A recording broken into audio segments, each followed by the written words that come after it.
Hi everyone, welcome back to ReConnected. I am Matt, and I am still here with Josh. I am also still here with... And with Lewis. Lewis, are you there? I don't appreciate getting second billing. Oh, I'm sorry. Billing. Well, there's always going to be a third. There's always going to be third billing on someone. Yeah, but in the descriptions and stuff, I'm second billing.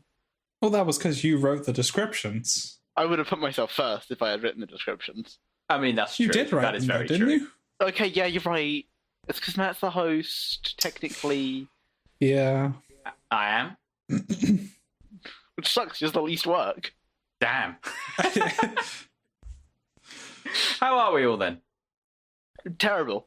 Absolutely Really? horrible. Yeah. I mean, you sound it. We just spent the last 2 hours trying to make a website and didn't work. Yeah, that is actually true. Yeah. It's been great. It really didn't go that well. We're making progress though. It is fine though, because I was enjoying myself earlier when I realised this is episode 4, correct? It is, yes. Well done, you Matt. As of yet, untitled. Yep. Yes. I'm sure it'll So I would become like to apparent remind sometime in the everyone, episode. this is your first reminder of the podcast to please go back and listen to Here we of go. course. the Here we 10,000 go. view bet. Here we go. I knew it was coming. Oh, I will do it 2 more times during the podcast, probably within the first at the hour mark and then at the 2 hour mark. Oh again. wow! Are you're doing extra ones? Yeah. I didn't realize you were doing extra ones. Look, Matt, yeah, we need the because, traction. like, we need to here's get the this... People will get so annoyed with you reminding them 3 times a week that I mean, they will that's true. watch it just so that I shut up about it in the future episodes. Make sure to go listen multiple times as well. Oh God, I'm loving this. Right. The thing is, though, if you would like to, please go back and listen to some of the other episodes that aren't that one, because there are a few hidden jokes in there that you may have missed. there probably actually are. I probably don't even realise half the jokes that were made. I don't know if that's true. In total, though, guys, how do we feel like the last episode went then? I felt it was pretty good. Yeah. Apart from, just obviously I think people will enjoy it. I just didn't enjoy having to rant about, well, actually, no, it felt cathartic to rant about Smallville. And now you can do it every week. Because, I needed to get it off my chest. Because before we started this episode, we were talking about the Queen being dead and Princess Leia. And apparently the Queen's been dead for quite a few years and they've been doing a Princess Leia with her, apparently. According to Lewis, anyway. No, it's good to Josh. Come on. They have. Is it? Look it up. The way It's she true. moves is abnormal, almost alien. But I bring this up for other reasons, of course. Oh, really? Yep. Because I I have just no idea. have to mention that the actor who played Princess Leia, Matt, do you remember who that is? Carrie Fisher. Thanks. She was in Smallville. Was she? No way. Yeah. Oh. Was she actually? What did she do in there? Like She's guest the starring head in of an the Daily episode? Planet. That makes Wait, a is lot it of like sense. guest star? Wait, hang on. Wait, is it guest starring in an episode, or she's in it all the time? I don't want to confirm because that may make my point less valid. I'm not sure which way that means it's gone. Then. She may have been in it for like 2 episodes, but she was in okay. it. So Wow. Okay. maybe we can get Carrie Fisher on. Call up the Grim Reaper. Just Yeah, like she we can busy? get the Queen on. Of course. Jesus They're run by Christ. the same studio department. Yeah. Right. So moving on. Oh from my the god! previous... Sorry, just to interrupt my you God. there. Like, that wouldn't be hard to do at all. Like, deepfakes are really, really good. Take a long time. He has somewhat of a point. It would take a long. Actually, I don't know. I don't know if it would. You can do real-time deepfakes. I just. Kinda. I mean, it's not great. we need to get like a voice actor in. Oh my god. I mean, the real Queen. Why? Yeah. we need a that, voice though. actor, and by that I mean we need just the real Queen. But saying that, why would we need why would we need a deepfake? We because wouldn't we're a need- podcast. There's literally no video. There's a video upload. Yes, but it's like It's either a visualizer or just like a single static image. There isn't any video of us talking. We don't need to deepfake the Queen or Carrie Fisher. Not that the Queen is dead. Guys, how have we Carrie gone to this? Fisher. How have we gone to this? Why is this a thing? I actually have high hopes that I can retire from podcasting at one point, because Adobe has this thing. You've been going 4 episodes. Yeah, I'm already getting tired. It's enough to retire on. Yeah, Matt, this is an extremely lucrative business. We are currently. What? Damn it! What's the duck's name? The Moneybags duck. Daffy Duck? Huh? Oh, Scrooge McDuck. Scrooge McDuck. I am like Scrooge McDuck. I have a swimming pool full of gold coins right now, and it's all due. You actually jumped into that, by the way. Like, it would, but I have enough money to pay for great healthcare, so it's fine. You're on the NHS. And I bought the NHS so that I could get all of the attention. I did. He's not exactly caring who he's really weird. I was going to say, he's not exactly caring who he sells it off to right now, is he? No, it was like £1. Hang on, wasn't this one of the rules? Oh, no, wait. We have podcast rules. Politics is off the table. Well, that was our one remark on politics. That was our one politic remark for the week. But the reason I can retire is because Adobe has this. I believe Adobe has a program which allows you to take like a small amount of audio from someone talking and get an incredibly natural, like voice synthesis kind of. Of that person saying anything. Yeah, so you can just then type in whatever words you want and... Well, that isn't concerning at all. I mean, they can already do that with the amount of audio of people out online. No, but but you don't even need... You need like a few sentences and then you can create pretty much any word in like the English language. Nice. Does that mean we can have like a good Siri? I mean, I quite like Siri. Pretty much. Still. I think. Well, the thing is, Siri is like. I feel like that would be weirder. If Siri starts talking like a normal, actual person, well, I feel like that would be weirder. Josh be my Siri. Why would you want that? Because it would confuse everyone. It would confuse everyone. I want Josh as my GPS. Why would you not choose like Obama? Just go left in like. Because it would be the most undecisive. It would be the most undecisive sat nav ever. Just 3 ways you could go here. I don't know which one, but pick one, I guess. Which one would you prefer? Would you like the one that's the shortest, the medium, or the longest? Oh, you've missed a turn. It's fine. We'll get the next one. It's fine. Don't worry, buddy. You'll get there next time. Yeah, that's how it works. That's how it works. You're doing great. You're looking good, kid. Looking good, kid. So do you want to do some follow-up from last week? Sure. Okay, so what kind of follow-up do we have then? I've got a couple of things about upgrade systems. That was a big thing at the end of last episode. Right, okay. Dark Souls 3 and Dark Souls. So, I would just... There's a few quick points, and there's a slightly longer point that Matt will be excluded from. Cool. Right. I'm okay with this. Points taken then. Right, the floor's yours, Lewis. Okay, so first of all, I want to talk about Far Cry 3 upgrade systems, because obviously I spoke about Far Cry 3 either last week or the week before. It was it was on ReConnected episode 2. Would recommend. There's a hidden joke in there.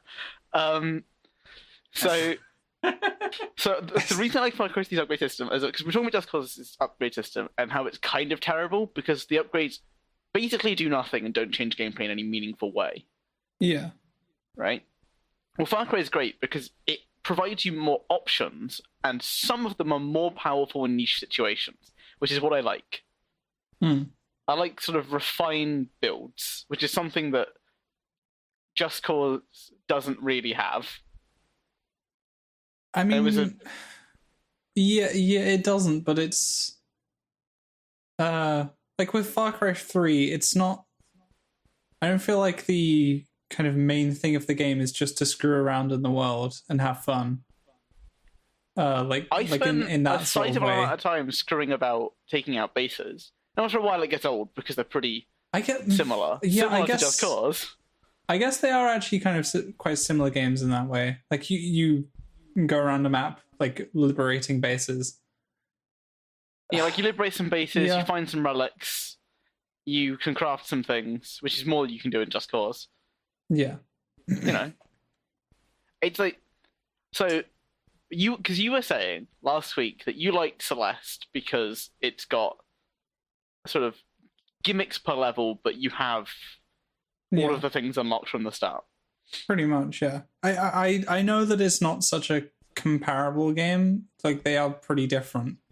Yeah, because Just Cause and Far Cry are sandboxes, and Celeste is linear.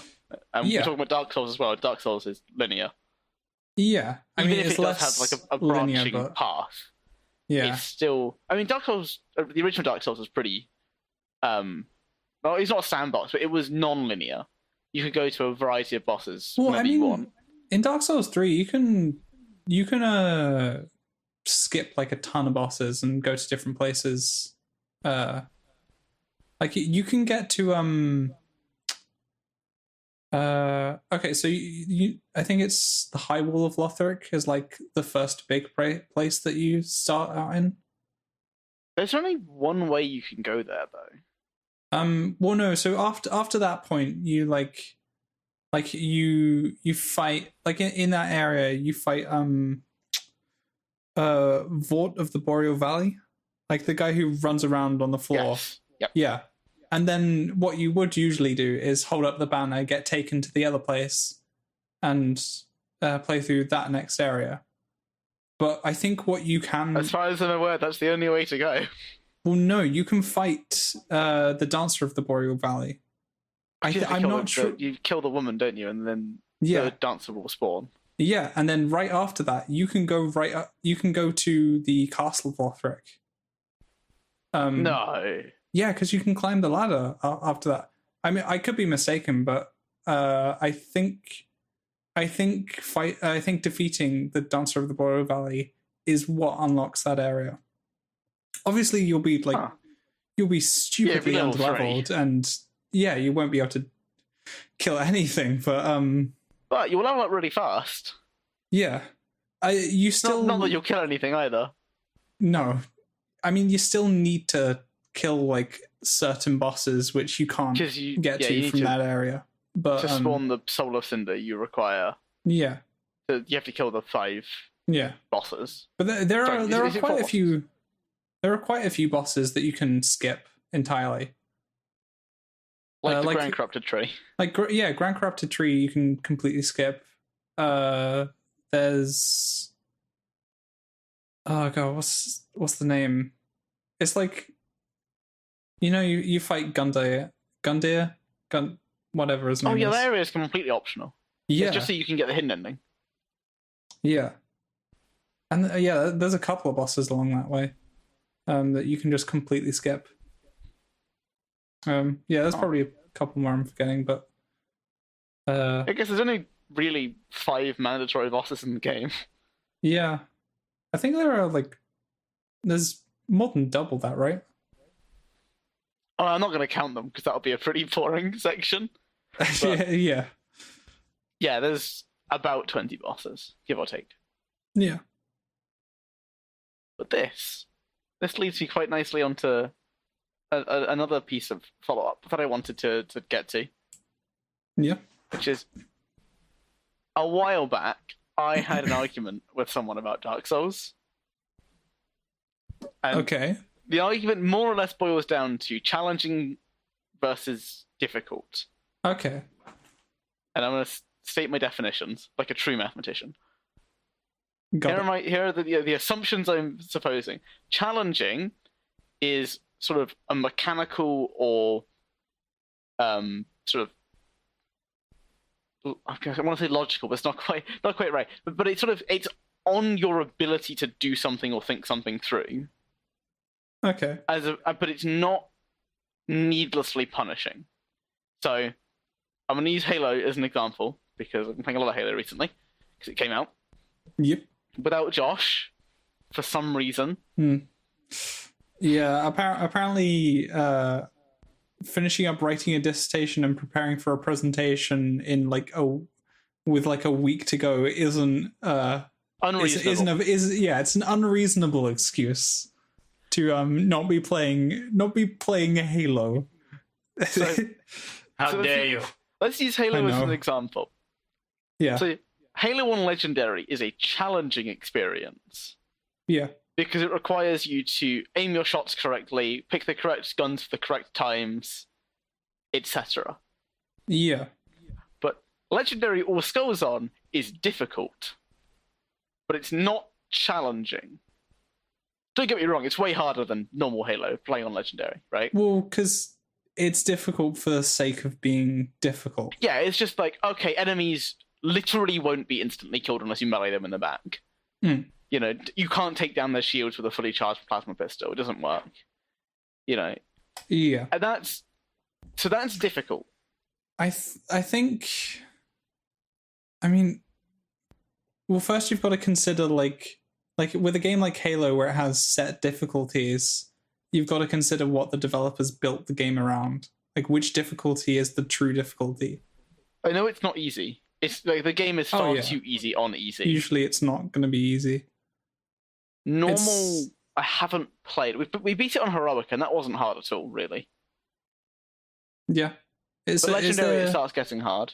So there's easy, normal, hard, heroic, and Legendary? It's easy, normal, heroic, Legendary. It's just 4 difficulties.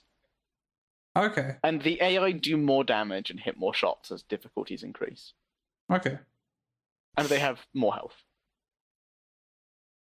So, it's everything you would expect from difficulty. Yeah. So are you saying Legendary is the one that you think is like I think it's most suitable? They probably balanced it for heroic. It does feel like that because there are points in Legendary where you think, all right, this feels a bit unfair. So the Legendary difficulty levels in particular would be like Exodus and Pillar of Autumn, where it's waves upon waves upon waves of enemies with little like ammo restocking. The good guns in the game are the DMR and the plasma pistol, and you end up with like a load of terrible brute guns you can't use.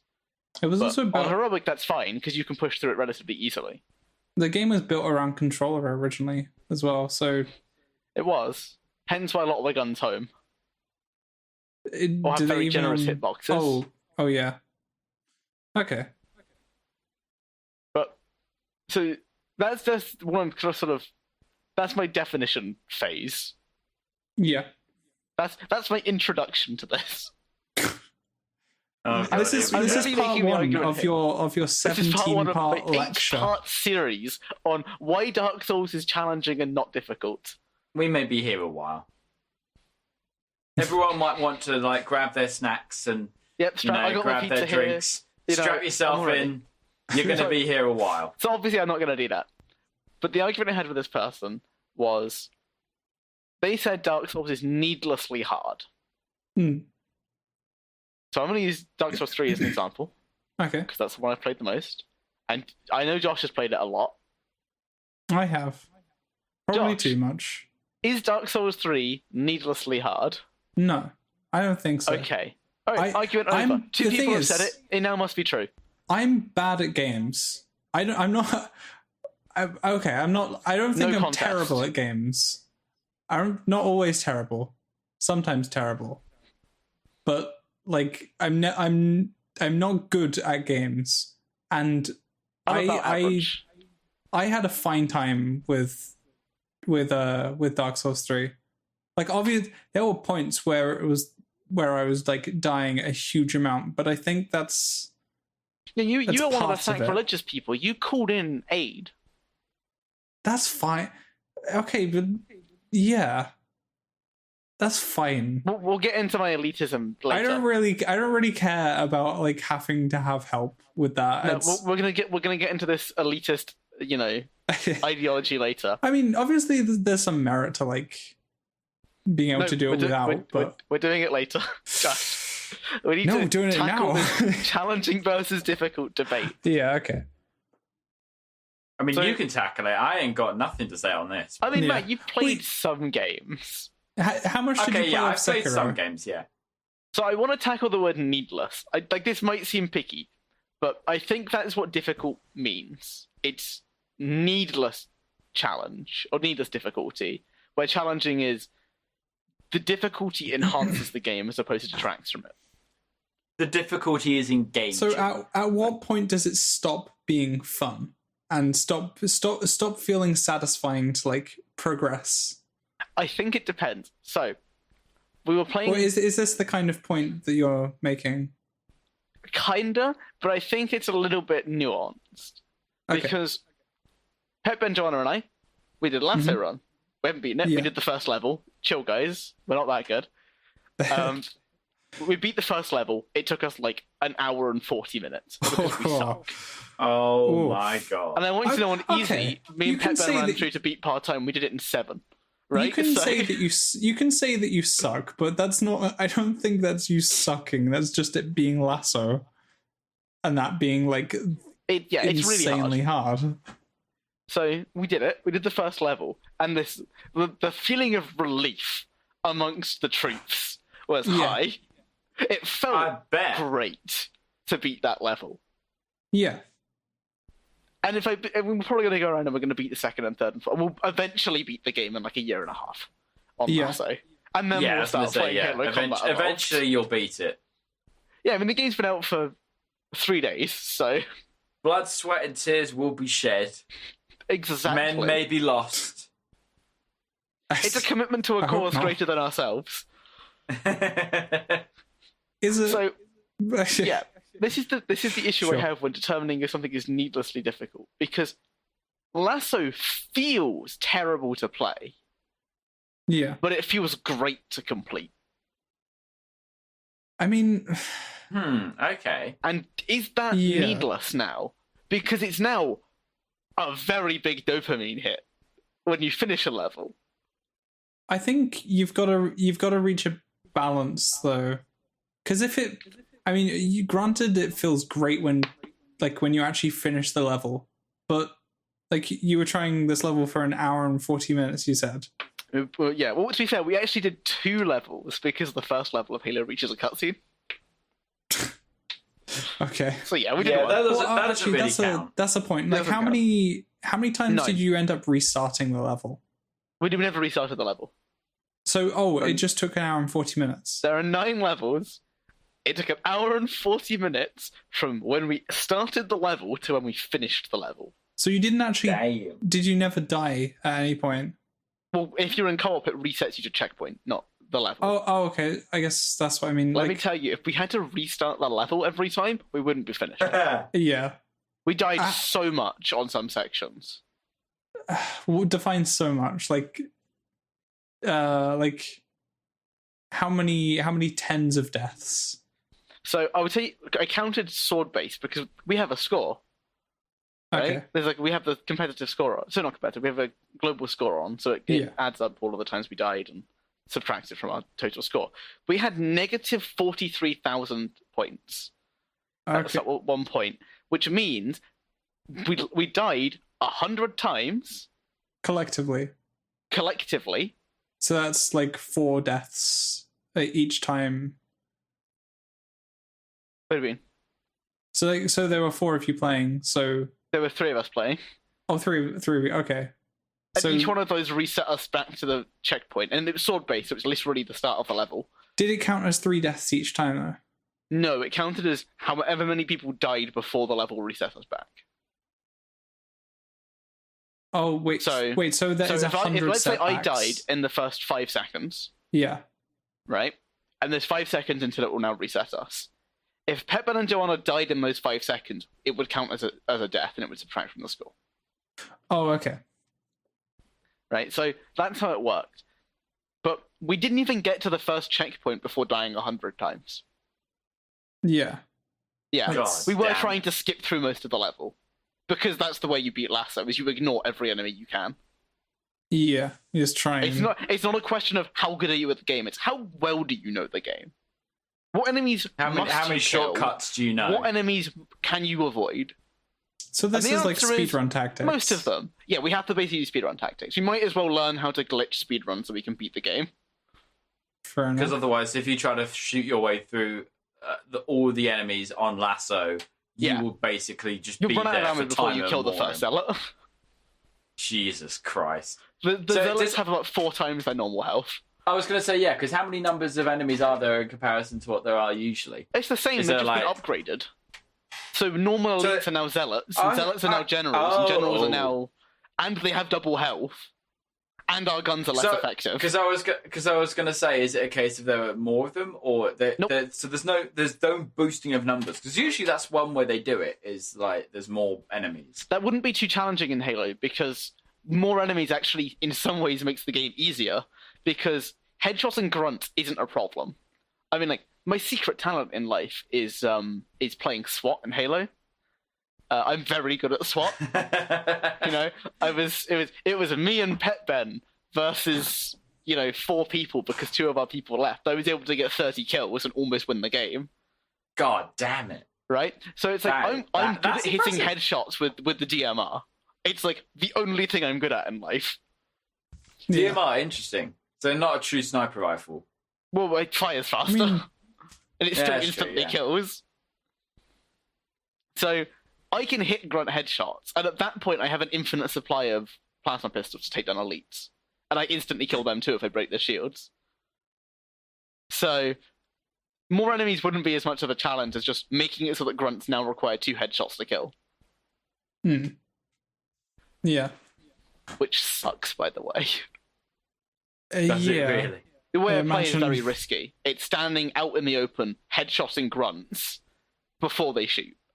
Yeah, that doesn't sound like the smartest of ideas. It doesn't work in Lasso. I'm still not the worst player. I don't think I might be. It's hard to tell because we're all kind of bad, but we're also all pretty good. Yeah. I mean, I ended with 80 grunt kills in Lasso. Which is a lot for that I would level. also just like to point out that Lewis said before we started this episode that apparently, according to him at least, this podcast is basically just a video game podcast being masquerading itself around as something other than that. How long have we spent talking about stuff that isn't video games, Matt? That's right, 0 time. Now back to the legendary Always Goes On challenge or something. Hold on, we talked about the Queen. And that she was dead, which, we may get arrested for. Who knows? I don't think we will. Is that something... I'm going to have to get extradited. Yeah, you might. Yeah, I might. So, we can... So, I want to get... I don't know how to... How do I get this? Josh, is Lasso challenging or difficult? From my description, how does it sound? It sounds just needlessly difficult. I think I agree. Yeah, well, the thing is, but I don't. That's what it's designed to be, though. That's what it's designed to be, the most brutal mode that you can put yourself through, and that's fine. Most developers wouldn't say, "Oh yeah, go ahead, do it." The 343 devs have gone, "Oh, you can do it, and we'll give you a reward for it." So now it's a must. It's the first playlist in the game. The thing is, you can have that. Just don't have like the needless, stupid, obnoxious difficulty be the only difficulty, or like the true difficulty, or whatever. No, it isn't the true difficulty. They admit that Lasso is not fair. Well, yeah, exactly. It's not designed to be fair. Yeah, so it is needlessly difficult. I'd say the worst part about it is the fact your shields don't regen. Oh. Wait, what? That is awful. Yeah, well, I've read through the skulls before. Do you not remember that you can only regen your shields by meleeing? I don't remember that one. Oh my god. Yeah. This is why we die so much. It's because, like, damage is permanent. So, that's basically forcing you to be either just incredibly careful or really aggressive. Yes. Wow, okay. Generally in between. What you do is you're not aggressive when there are lots of elites, but you're very aggressive against few elites.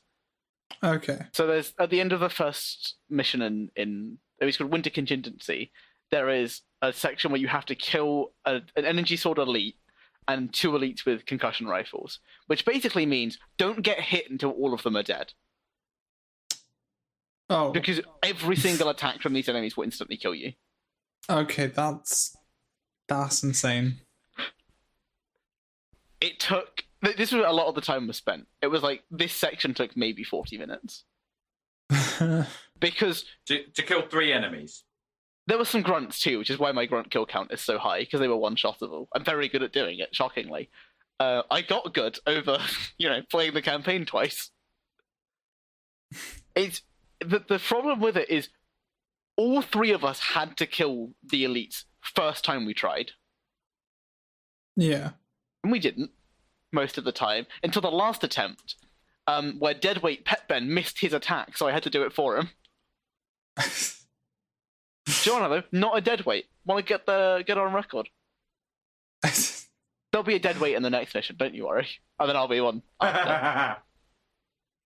I'm sure you will. I think that's our allotted Halo for the week. I don't think we have to do it anymore. Ever again? You think? Well, no, we'll be doing it again. No, I'll never update you again. on how the Halo Lasso run is going week to week. Chances are we won't have done it like at a single level by next week. Talking of catching up on stuff that Lewis has been doing, Lewis, I believe you had your final D&D session, didn't you? Yes, but maybe no. Final? So yeah, ever. I've just quit playing. I'm done. Oh. I'm done. Ever. No, we mean for the year. I don't do 3 a week already. Yeah. I don't. So How did your final session go then, Lewis? terribly. Did you die? No, Jacob wasn't there, so I didn't die. Jacob's busy this week, and I'm busy next I'm week. just imagining, like, as soon as you got there, like, Jacob's not there, and you're like, wait, is Jacob I coming? knew he Like, wasn't coming, no.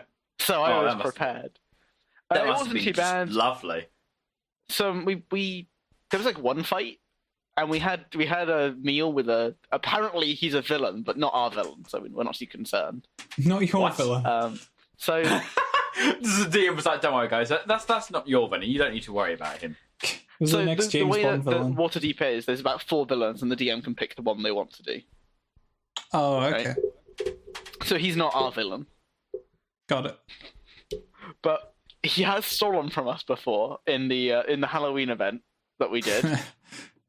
And What they we steal? had Makes dinner sense. with him. He might be a slaver. We don't know. Nezin got arrested for not harboring, but withholding evidence from the police.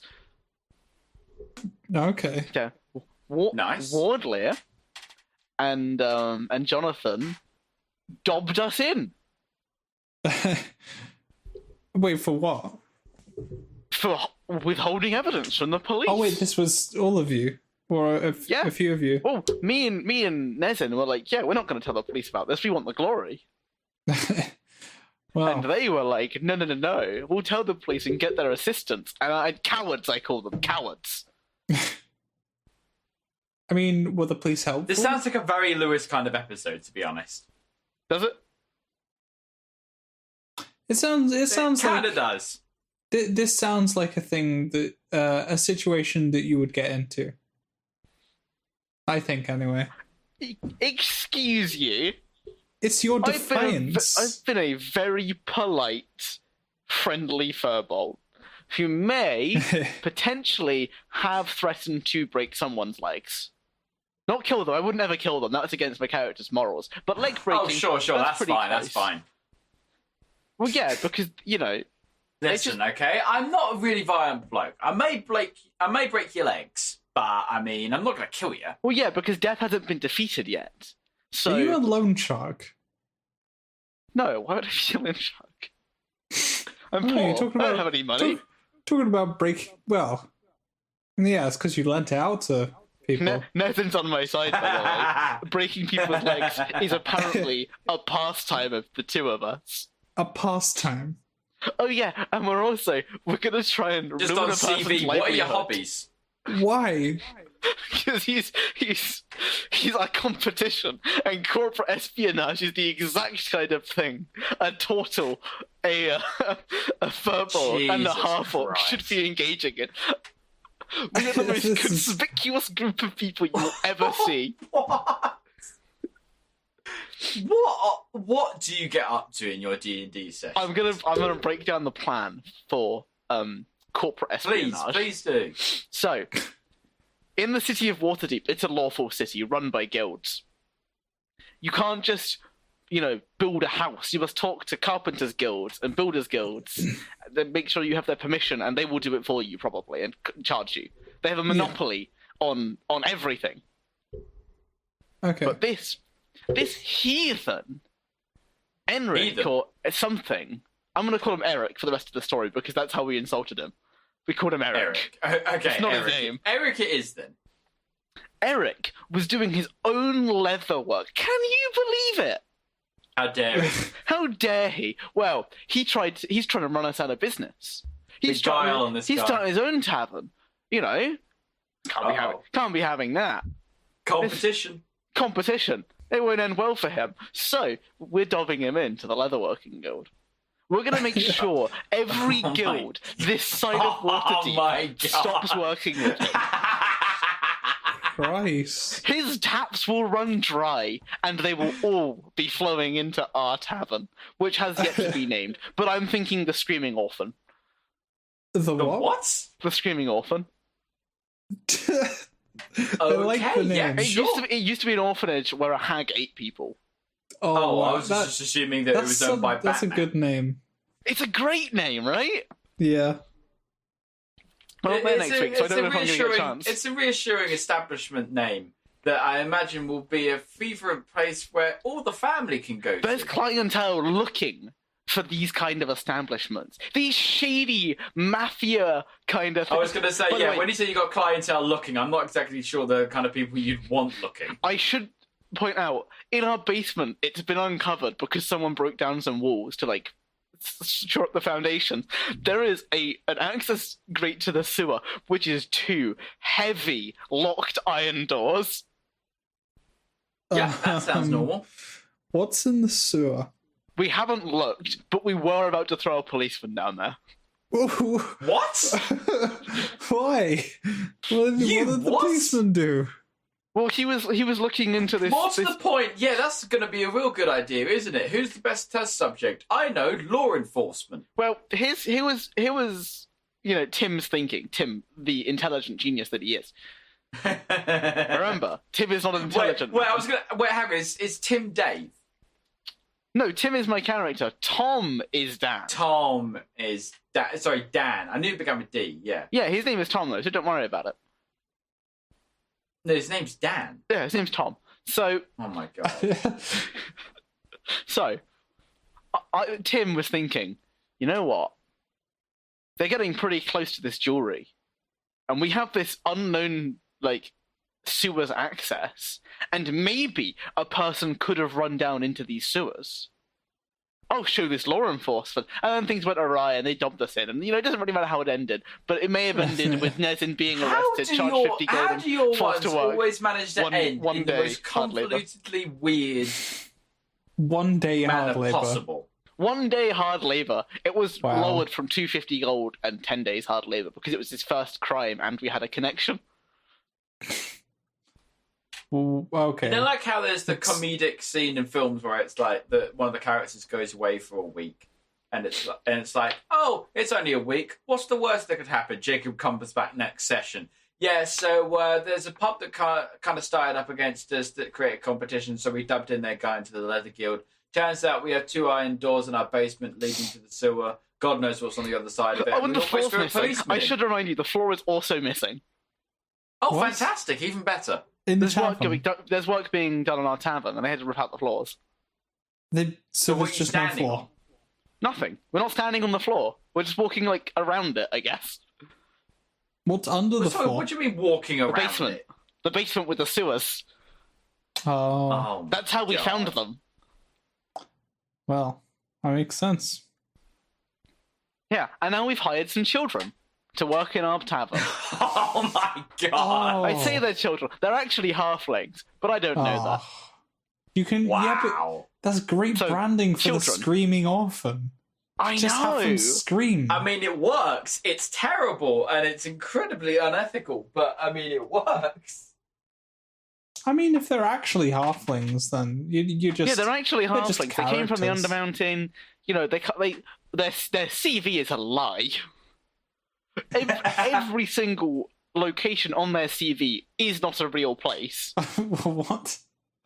Right? Because They are bartenders, but they can't say, "Yeah, we worked from the Undermountain," because they can't. They're not allowed to say that. It's illegal or something. Oh. So you forged all their CVs? No. They forged their CVs. We hired them regardless, on half pay for the first week to make sure that they work efficiently, and then Listen, we'll pay them full pay. Okay, you're on it. Listen.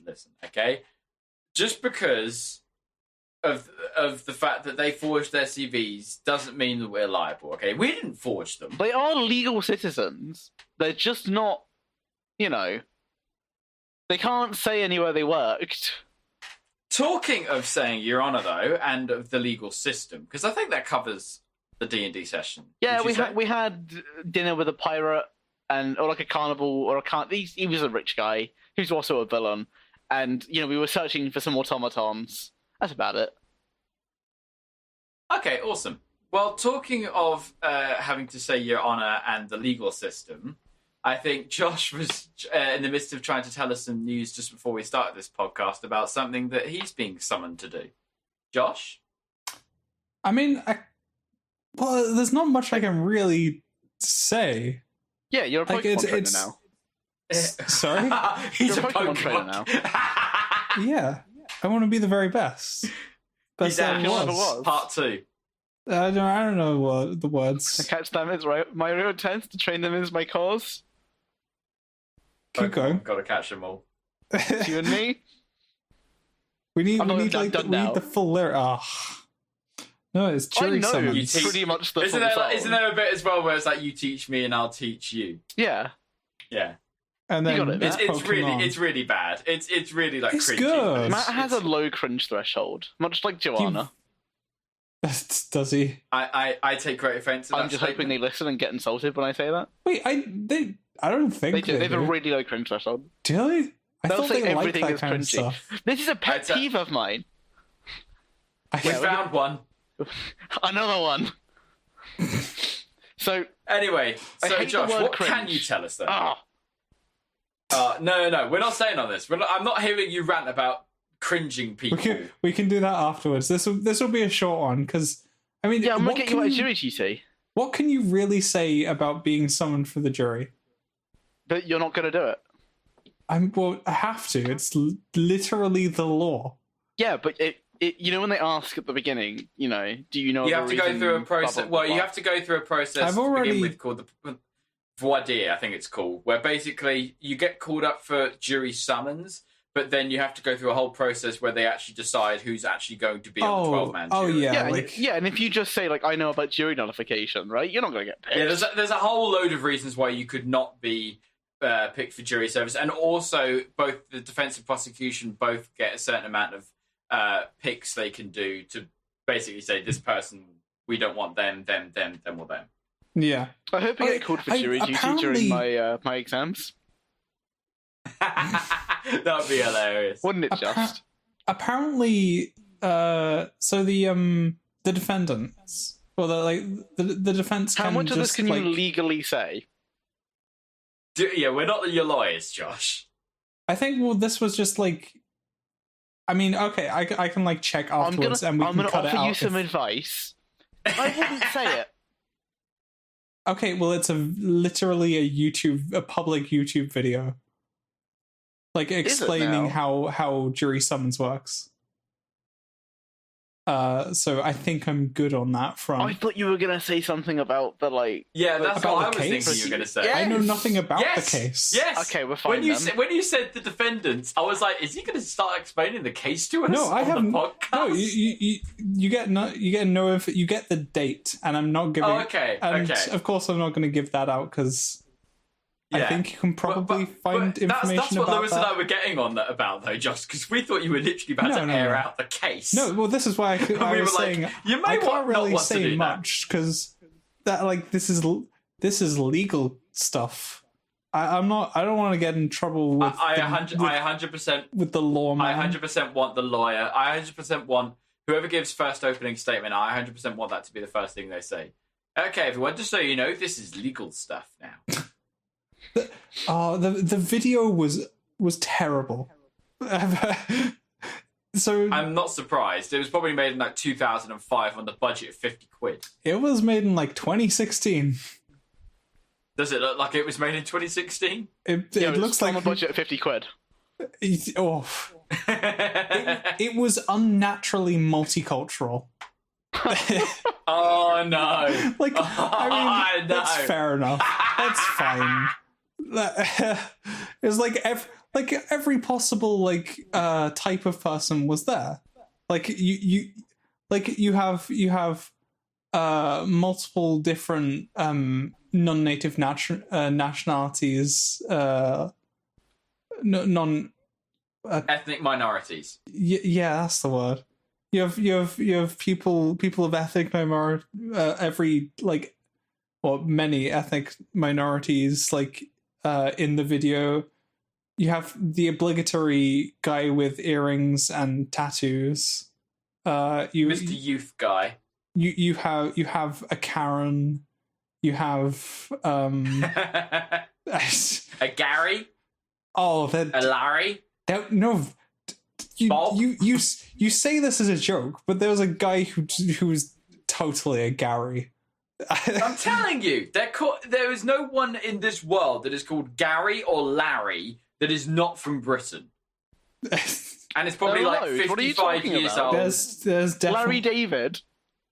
No, I'm not counting it. I'm saying everyone that's called Larry. You're not counting this very objective anyone Larry. that's called Larry, exist. or especially Gary, anyone that's especially called Gary, they are automatically from Britain. I don't care. I'm gonna like drop a checkmate onto Matt.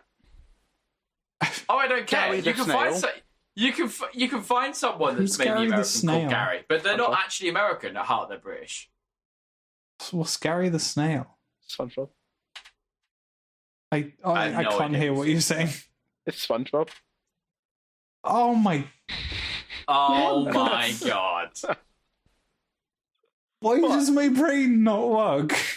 I was like, how did I not get that? Okay, I'm going to justify this by saying that we were talking about real people and real things. That's my and Gary the Snail is not a real thing. Okay, I can see. What about Gary Busey? Just to say though, there's part of me that wants Josh to definitely be on that jury, just because, like, I can imagine like they get to the point of deliberation and everyone agrees, and then Josh is just sat in the corner going, "I don't know, I haven't made my mind up yet." Does anyone really get what's going on? So this person like did a crime, and what exactly is the law?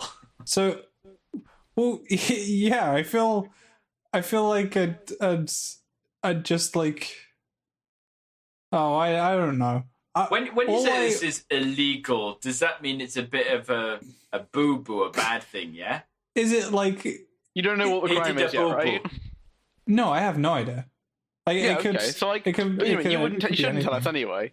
But you tell us in private, obviously. You tell us exactly what's happening in private. I would exactly, yeah. Like you need to spill the beans. No. Also, 100% bring a mic into the jury room. Like, I'm sorry, Josh, but if it's on a Friday, they record, we can't right? Well, no. But if he's recording it and it's on a Friday and it goes into the evening, like, we still need to do the podcast. Oh yeah, It'll be disconnected. It'll be fine. I'll just do it from the jury deliberations room. Like, whip out your laptop. Not even be like, sorry guys, I've got a job. not even for the jury deliberation room, just from the jury box. We could just have the court hearing going on in the background of the mic. It'll be fine. There was something... This is inappropriate. Well, yeah, you called me away from my job. Excuse me, I'm a very serious businessman and entertainer online. You get caught in one of those cases where it's like, you literally like can't get a job because they go on for like 4 years. Yeah. And they have to just pay you to stay alive. Do you know what's even worse, though? If you're actually on jury... If you're actually on jury service, the really bad thing is the fact that you can't even speak to anyone in the outside world. No, you're right. You can't. You're not allowed to. Like, you can't talk watch about the news. You can't go on social media. You can't do anything because they can't have some influence. For the like 4 years, you can't go on the internet. Well, I mean, no one's going to be on a jury service for 4 years. But whilst you're in jury service, you can be on the service for up to 200 days or something. Literally, whilst you're on jury service, they basically coop you up in a hotel room and they disconnect the TVs because you can't watch the news. you can't go on social media because basically you can't be. Can we not just block those websites? No. And I can still talk to. Oh no, that wouldn't work. No, you can't be influenced. No, you're Yeah, allowed but to. none of my friends know No, you're about allowed to go anything. home. Like you can. I think it's probably only on certain cases, like obviously like important cases. They just can't have the jury be influenced. Yeah, but Josh's mugging case isn't exactly going to be high news. I mean, can you imagine if Josh was on the jury and they're like, it's a burglary case and it's like a serial burglar, and then they're going through the previous addresses he may have just robbed, and then they just list off Josh's address. And he's like, wait a minute. I would never forgive someone who robbed my Weetabix.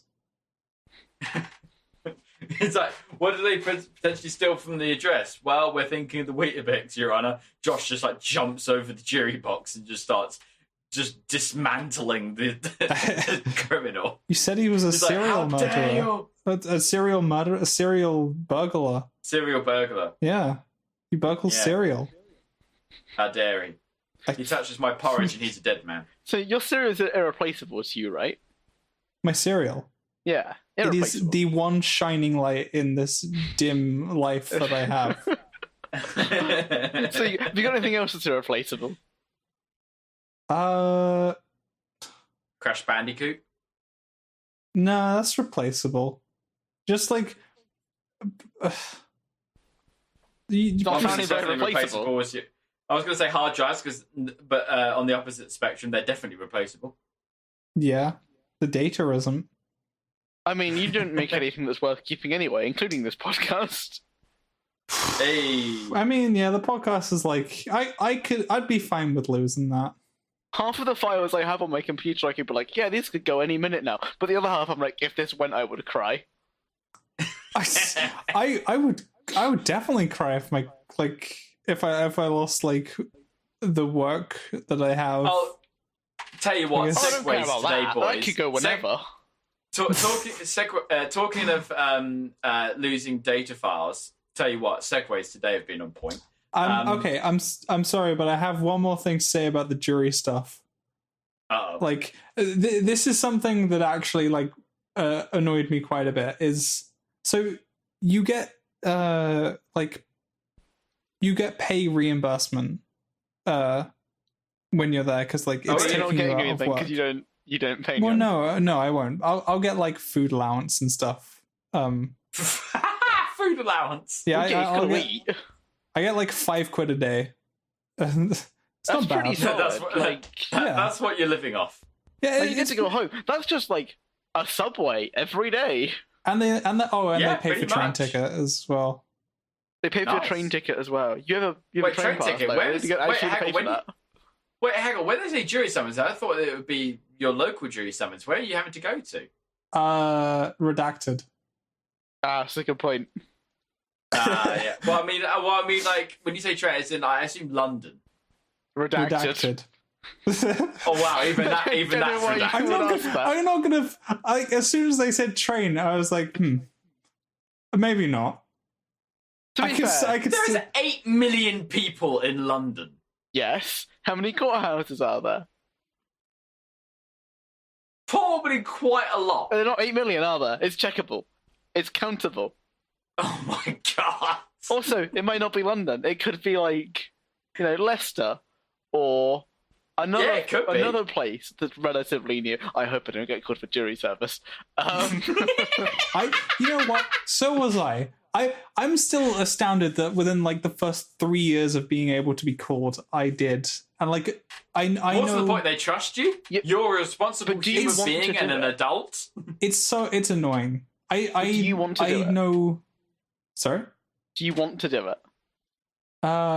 Not really. Okay, I can get you out of this. Okay, I don't want to I don't want to actively try and do things that will get me out of doing it. I'm going to get you out of this immediately. Lewis and I was just going to say about the pay quickly, just before we move on to anything else, because the pay is capped at a certain amount. You think if Bill Gates gets pulled, he doesn't get reimbursed for a couple of billion? Okay, but that's a really extreme case. But what about people who are self-employed and have to run their business like You could 24/7. probably make a case. You probably could. Like my dad runs his own business, and like he would be losing like £400 a day or something if he got pulled. Yeah, it does like, not great, go up to that. You know, but it's like pretty good. I think it goes up to like 60 quid a day or something. That's for like early time. I think it goes up to if you get to the 200 day mark, I think it's like £160 a day. Wow, £160. Wow. Yeah. It's not And bad, to be fair. that's on the 200th day of the flipping case. That's not terrible. It means that you've been there for over half a year. To be fair, that is about 58,400 per year. If you're earning 160 a day.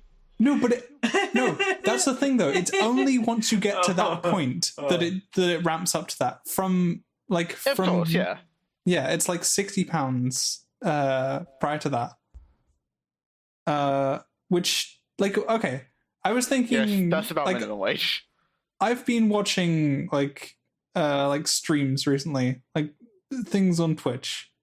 So what if a streamer was streams? Have you not joining me? I mean, they're not so interesting. I don't know. I mean, I'm sorry to call you out on the podcast. I don't stream on Twitch. He's on. He does, and they're terrible. Oh no, please. No, they're good. They also I like that you're now exist. complimenting streams I don't do. Yeah. Oh, I don't want to be theoretically mean. That's the best kind of mean. It's a mean without saying anything wrong. Oh, you're right. It is the best. It's really like no touching can't get mad. Just with. But what if a streamer was summoned for the jury? They make their money. Well, this is why you have to go through the process of voir dire to begin with, to make sure that the people on the jury are the kind of people you'd want on a jury. Yeah. So the kind of people that could not, the kind of people that would be able to be on the jury service for the maximum time without having to worry about being able to self-sustain themselves financially. Well, or the kind of people that, can make sure that they're not very highly influenced in any way. Yeah. I wonder if it's the type of if a job like that. I mean, streamer is more common nowadays, though. If it's a very new type of work that is looked down upon, like what YouTubers used to be and streamers. They're still looked down upon. Yeah, but I mean, but during the process, that's why you then go to the judge and be like, "Judge, can I be excused?" And they'd be like, "Why?" And then you'd be like, "Because if I have to stay on this jury service for any prolonged period of time, I will basically not have any money in my accounts." What are you going to flip and say to them? I can't be on this jury. I have to go home and play video games. It's really important. No, you wouldn't even have to say that. You'd have to say that. No. All you'd have to say is, "I make my living by streaming on the internet." Well, okay, but I'm a so therefore, I mean, theoretically, if that was actually your job, you could potentially get out of jury service. No, but if that's how you're making your money. No, but okay. My point is the idea is that it's a job that no one really takes seriously. Are they gonna just give a different reason? Yeah, exactly. That's what I was saying. But don't say it. You don't have to explicitly say, "Judge, You're not I lying. can't." Here's what you say. Well, no. You go up to the judge and you say, "I'd like to be excused," and you go, "Oh, I don't want to be excused because I am aware of and am willing to perform jury nullification." And they go, "Oh, yeah, you're free to go." And at that point, you go, "Thanks, dude." And that's it. All you'd have to do is literally go to the judge and be like, "Judge, can I be excused from this hearing?" And they go, "Why?" And then you go, "Because if I'm on this jury service for any prolonged period of time, I would not be able to financially sustain myself." Well, no, that's why they pay you. They wouldn't accept that. I mean, so what? It's is not Josh's very much argument? pay. It's not much pay, but it's only for a day or two. But the thing is, it can be. It may not be, depending on the case. You could be going for hundreds of days on well, I guess pretty low So pay. what's their argument? You're pretty screwed then. Yeah, So I what's know. okay. So wait, so hang on. So what's their argument then? So their argument is that so for most people that wouldn't be too much of a problem because you'd be on a salary anyway. Well, no, you're But not. what happens if you're self-employed? Well, actually, what- I'm They'll not probably sure. just say it's Wait, only is a it couple of that the- days, and you have fair warning, so you should have planned for this. I might be getting this all wrong actually, because maybe your employer is meant to reimburse you as well as that. I'm not entirely sure though.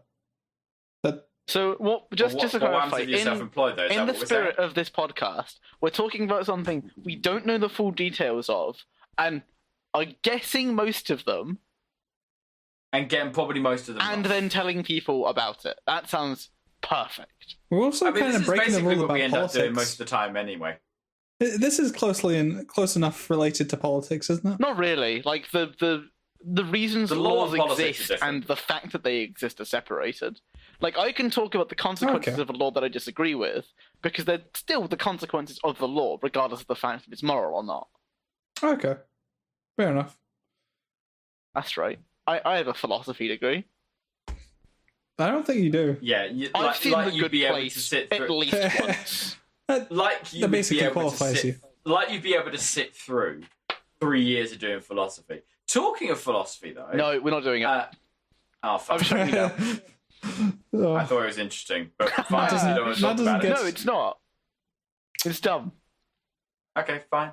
We should allow him to Fine. talk a little about philosophy. Fine, Matt. No. It's a bad idea. You allow me to talk a little about philosophy, and we're going to be on this thing forever. How long have we We'll got left set of a the timer. podcast?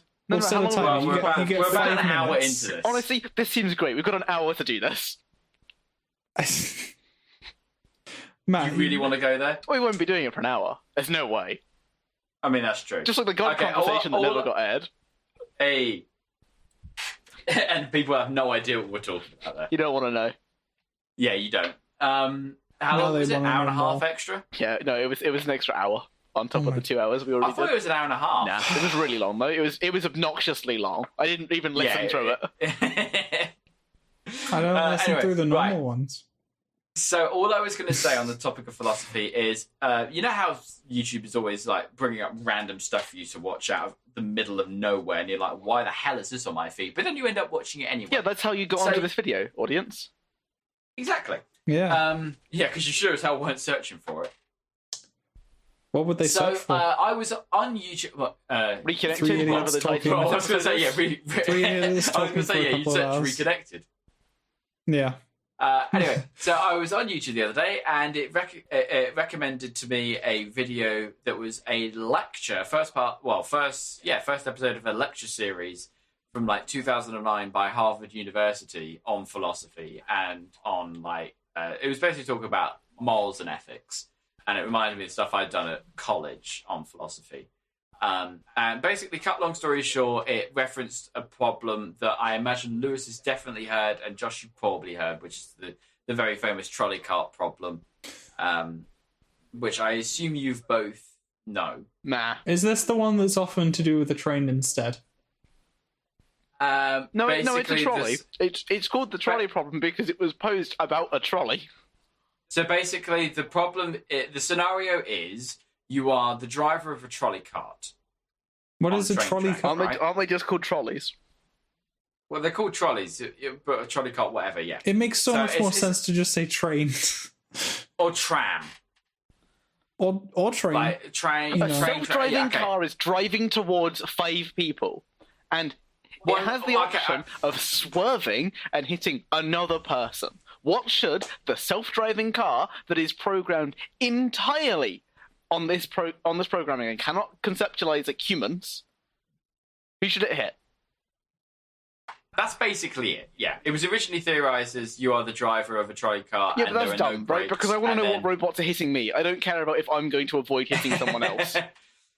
But yeah, so you are driving down train tracks. There are 5 workers on the tracks, and your train is not stopping. There are no brakes, and you could potentially switch onto another set of tracks where there's only 1 worker. And so, which one would you choose? Kill the 5 or the 1? You warn the workers. This is No. okay. No. No, you jump that- out the train and you warn them. So you run ahead of the workers. Yeah. Sorry, you run ahead of the train. Yeah. At full speed. You run at full speed. You run ahead of the train at full speed, do a flash, and move them all off the tracks. I drink my answer gamer is in the juice show and I notes, by run the way. super fast like Sonic. And you two now have my answer. What? Whoa! That's just mean. Oh, that's cruel. That's so cruel. What is this For even Lewis, from? you can't see. I was going to say, yeah, Lewis, do you want to train describe what you've drifting? seen? It's pretty sick, I'm not gonna lie. It's Why? really sick. Okay, well, anyway. Well, I love the guy sweating in the right hand. It's like, oh no, I know, yeah, to it's hit brilliant. 6 people.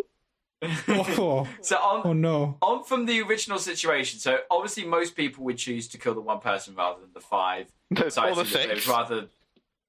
Hey. So, but what's interesting is when you change the situation. So I don't know whether Josh has heard of the variations on the trolley problem. Yes, he's heard of the infinite number of variations on the trolley problem. I am. Okay, so let's imagine that you have know that same everything. train. Okay, so Josh, let's imagine that you have the same sort of incident. A train is going down the train tracks and it can't stop and it's going to either hit 5 or 1. Okay. Except, well, actually, no, just remove the 1, actually. Sorry, it's going to hit 5. However, you are now observing that train from a bridge. You are not the driver anymore. Yeah. And you are feeling rather helpless because you can see what's going to happen, but you can't do anything to stop it. And that is what you think up until the point when you realise standing next to you is basically a rather fat man. Why is it always a fat man? Because it's more likely that he'd stop the train rather than some sort of diabetic. I feel like this is needlessly diabetic people can be complicating fat, this right, Matt? scenario. Do you mean anemic? That's probably a Or better like word. anorexic? That's an even better word. This is needlessly complicating the scenario, I feel. Well, no. It's the same situation. It's kill 5 or 1. It's what happens is that they change the situation to make killing of the 1 more personal. Because most people will willingly flip the switch or turn the steering wheel to kill 1 rather than 5. However, the new problem is that in order to kill 1 rather than 5, you have to push the man off the bridge and into the train. Matt, you want me to tell you what I think? This is some baby shit. This is the real moral machine. Oh, God. He's just sent us a link to something. I don't know what. Oh, my God. What is this? This is Moral the machine? ultimate trolley problem quiz. What is Continuous this? Self-driving car? variations of who it could hit. Oh, my God. Measuring I love how, age, occupation, anyone listening to demographic, this- nationality, Oh, anything you my can think God. of, this thing does. Oh, my God. This is ridiculous. Now, Dogs you thought I versus hadn't heard of the cats. trolley problem? No. I'm beyond your trolley problem. Jesus Christ. Yeah, what's interesting is the fact that, what's interesting is that, they'll turn the steering wheel to hit 1 rather than 5. What's interesting is that most people wouldn't push the man off the bridge. I disagree with your assessment. I don't think anyone's had to push a man off a bridge into a train to stop it. Well, yeah, this is what I was saying. It was like complicating things because you don't know, in that situation, you don't know for sure that what you're doing will save the people. Okay, but the whole point is it's a hypothetical. I know, If But it's not a pushing the man hypothetical off the because it train- has been tested. It doesn't really matter that in reality the man wouldn't stop the train. It's to get you into a moral dilemma. Yeah, but we've tested It the normal helps- trolley problem. okay, we but- know how it goes. You can't just make the assertion most people wouldn't push the man if most people haven't even had the option to push the man. I wanna when push they're the man. armed. And also, At I least want to in point principle. out, by pushing the man, you're actually killing 2 people. If not more. Because if you oh. push the man, it's going to go in front of the train. If the train stops suddenly, the driver is going to fling forwards and hit the man who has the ability to stop a train. So he's dead. Isn't and he strapped anyone in? well, it doesn't matter. He's still going to die if he hits a man, and it stops you instantly. Yeah, probably. Right? Nice. And also, They're anyone in the bags train and car is also supercar going to seats. suffer a horrific injury. Because, the train has instantly stopped and collapsed in on itself. I feel like you're missing the point of this No, point. I don't think I am. You said it's a hypothetical. Well, here's my hypothetical. Would you be fine killing a tramload of people by pushing a fat man in front of it? You're killing more by doing it. The moral option is to not push the man. Would you Now you're complicating it. Nope, I'm just looking at it objectively. Okay, another example of it can be, for instance, you're a doctor and there's 5 patients that have come in that are not that seriously injured, but there's one that's come in that is seriously injured. You can only treat one of them. You either treat the 5 and they'll all be fine, or you treat the 1 and save that person. Do you know how triage works? In doing it, it is an example of triage. If they're all going to die, then they're all equally sick. No, they're not all going to. No, the 5 aren't critically injured. But but there's one that's come in that is critically injured. You either save the 5 by treating them, and they will all be fine, but the 1 seriously injured will die. Okay, no, but if they're so injured that they will die. No, I think that problem wasn't it that there's one person in very critical condition and you can save them, but it means neglecting the other patients and leaving them to die eventually. If you spend all of your time saving the 1 critically injured patient, the other 5 will die. And but why are there more doctors? Saving those 5 people requires a harvest, transporting the organs of. That can also be added, but I mean, just initially, there's the 5 versus the 1. But it doesn't make any sense. Your hypothetical makes no sense because you're saying there's one person who is injured enough that he will die. You can choose to save him, or you can save the other 5 people who will die. It makes sense in the organ transplant situation because those 5 people. Well, they're dying slower though. No, but in the organ transplant slowly. How slowly are they dying? In the organ transplant one, they require the organs that the person who is currently in critical condition. That makes more sense. That's another option. That's another variant. That's another variant of the situation. Is you got 5 people that need organs. You got 1 healthy patient. Well, that is absolutely fine. This one's pretty much foolproof though, because if you don't, it means that people die in both situations. Yeah, if you don't give the transplants, the others have no transplants, and they do die. Let's go with that situation then. So you're a doctor. You got 6 patients. One of them's critically injured. They will die if you don't treat them now. You got 5 that need organ transplants. Do they have a donor card? If they don't have a donor card, I legally can't do it. I mean... Sorry? Do they have a donor card? They need a donor card. Okay, fine. Let's say that the critically injured patient has a donor card. Do I have time to assess if their organs are viable? Okay, so the critically injured patient has a donor card and their organs are viable, however, they're not dead. I can hear Josh getting really annoyed. No, you're just being difficult. It's a hypothetical. I can't give you an answer if I have all the answers. There are some things. But the point is that you're answering just the general thing, not answering the specifics. No, it's 5 versus 1. It doesn't matter if they have a donor card. It doesn't matter if they're going to die in 30 minutes or 35. What we're saying is that you have a critically injured patient that you could save by neglecting 5 others, or you can get that 1 critically injured patient and kill them, harvest their organs, and save 5. Which do you do? So just to clarify here, the organs are guaranteed viable. Yes. Then yes, if you kill the 1 critically injured.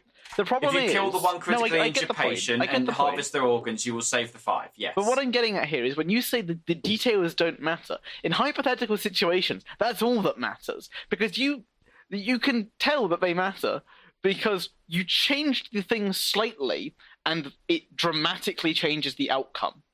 Right? If the organs aren't necessarily viable, or they have a 10% chance of being viable, but a 100% chance of saving him if they stay in his body, then you save him, because your net chance of saving people is higher. It really matters the details. As a simple thought experiment. It's not a simple thought experiment, though. It's about who are you going to save. Life or death isn't a simple calculation. I don't think you're qualified to make this.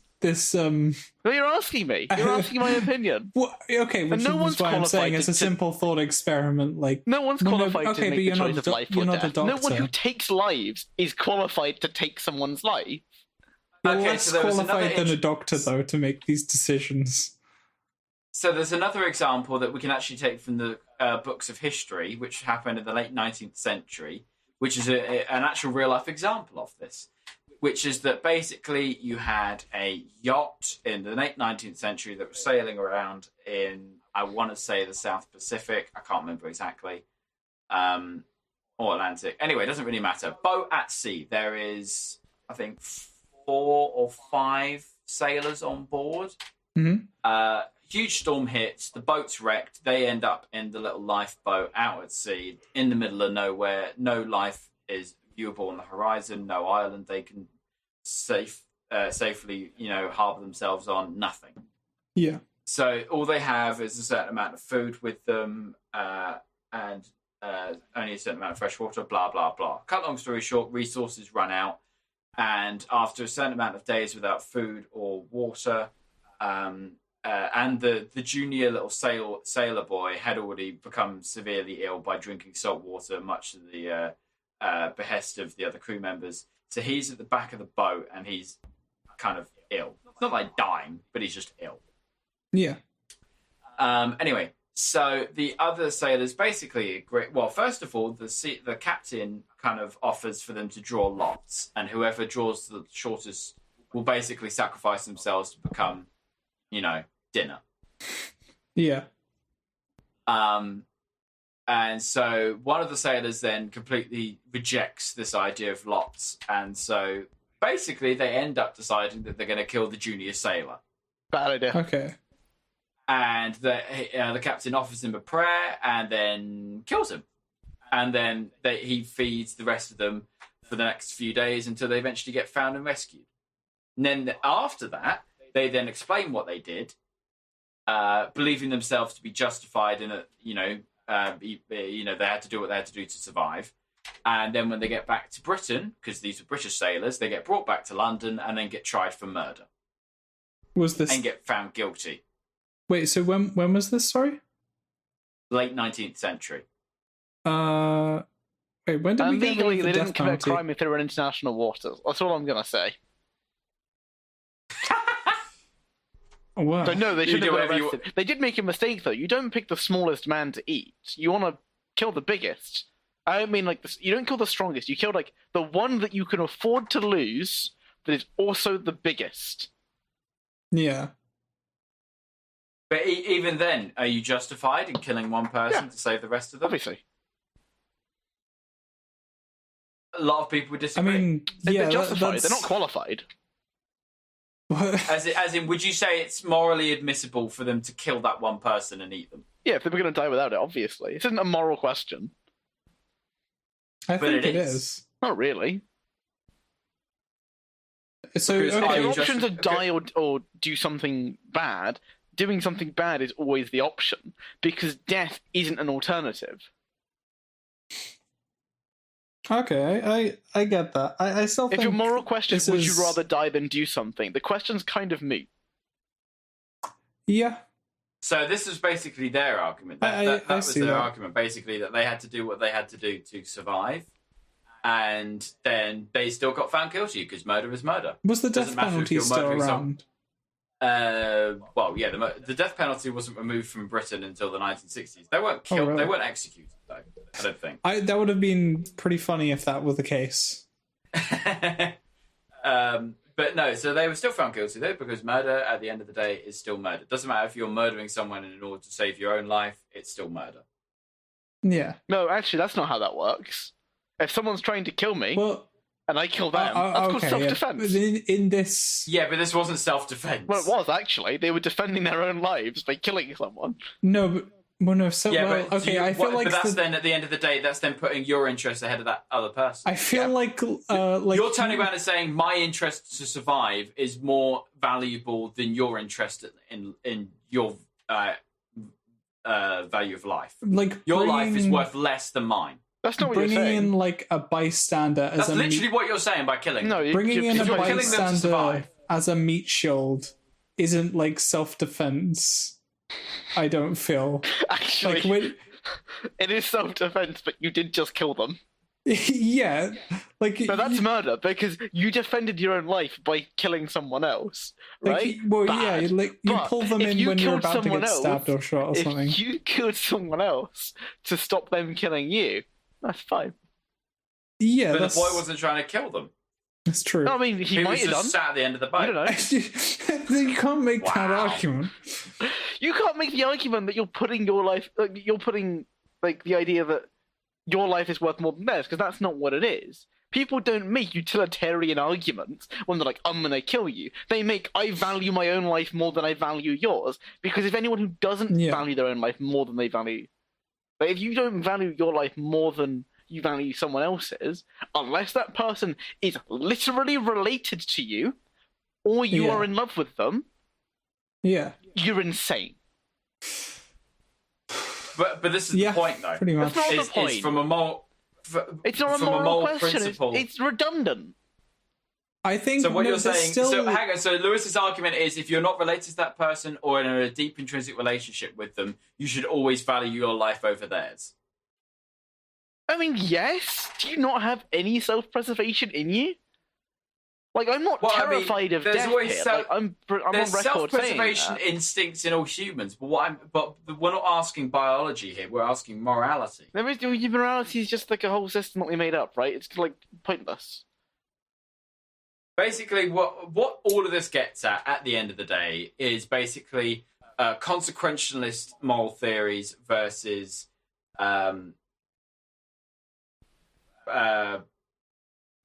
principalistic theories. Basically, is your moral theory dependent on the consequences of your action or on the principle of it? Well, they're both pretty dumb. So utilitarian arguments. So basically, the two main people behind this are Bentham and Kant.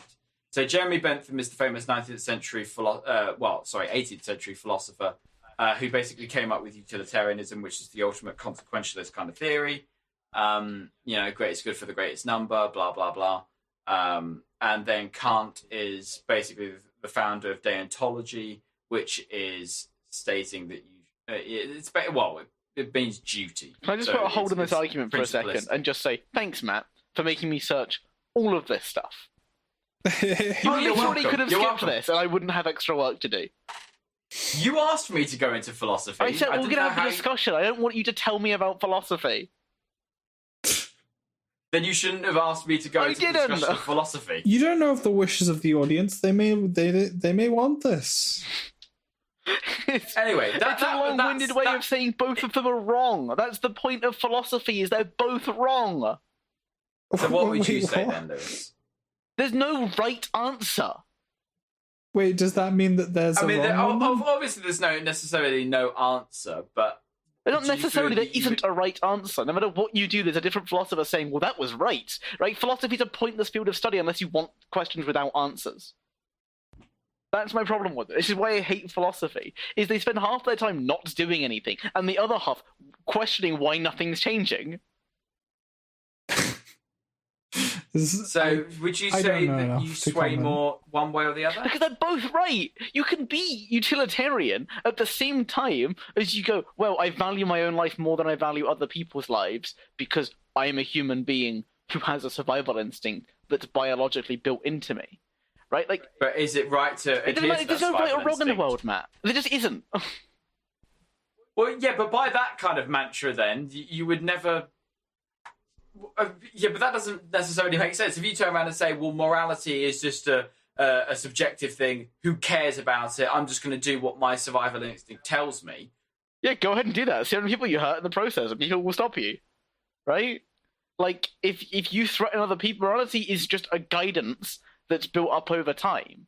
It's, well, caveman do thing, and other caveman did not like caveman doing thing. And more caveman didn't like it. So it's now not right. Our morality than our biology, definitely, because our biology would dictate us doing stuff that we would class as morally reprehensible. No, our biology wants us to do things, and our minds go, "Yeah, but that's a bad idea." Right? Like, think about the consequences. That's kind of what separates us from animals. Yeah, animals do that. Animals have a sense of. Sorry? Most animals do things that we wouldn't want to do. No, but they do like animals have social structures. Like they have like, I mean, especially with like primates, like they have.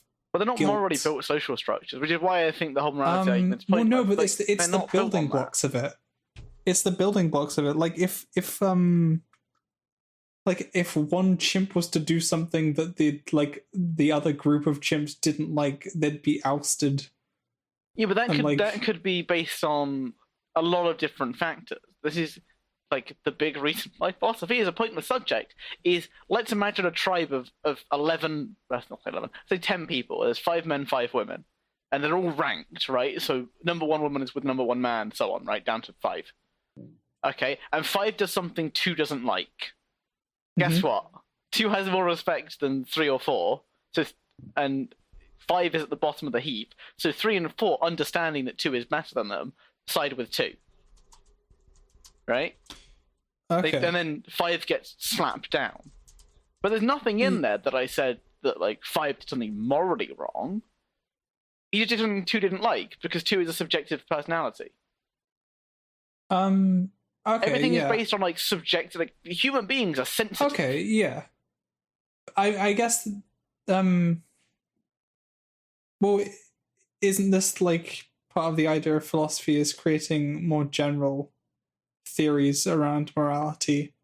At some point in all our lives, we're going to be faced with dilemmas that we're going to have to make a decision on, and that our philosophy can often influence that. It's not going like a complete general like rule of morality isn't going to work for every situation, but like. But the problem is that I can say, you know, I think X about position, and let's say X is the inverse of Y. Well, philosopher, you know, over in the corner is going to say, well, I think Y. And now we're at this point where we go, well, neither of these things have any substantial backing to them. They're just opinions on the world. Let's argue about them for nothing to come of it. But it can help to generate your own theories about philosophy. Yeah, but it doesn't matter. Like, well, I mean, we all have to adhere to some sort of moral principle, don't we? No. The richest people in the world have very few morals, Matt.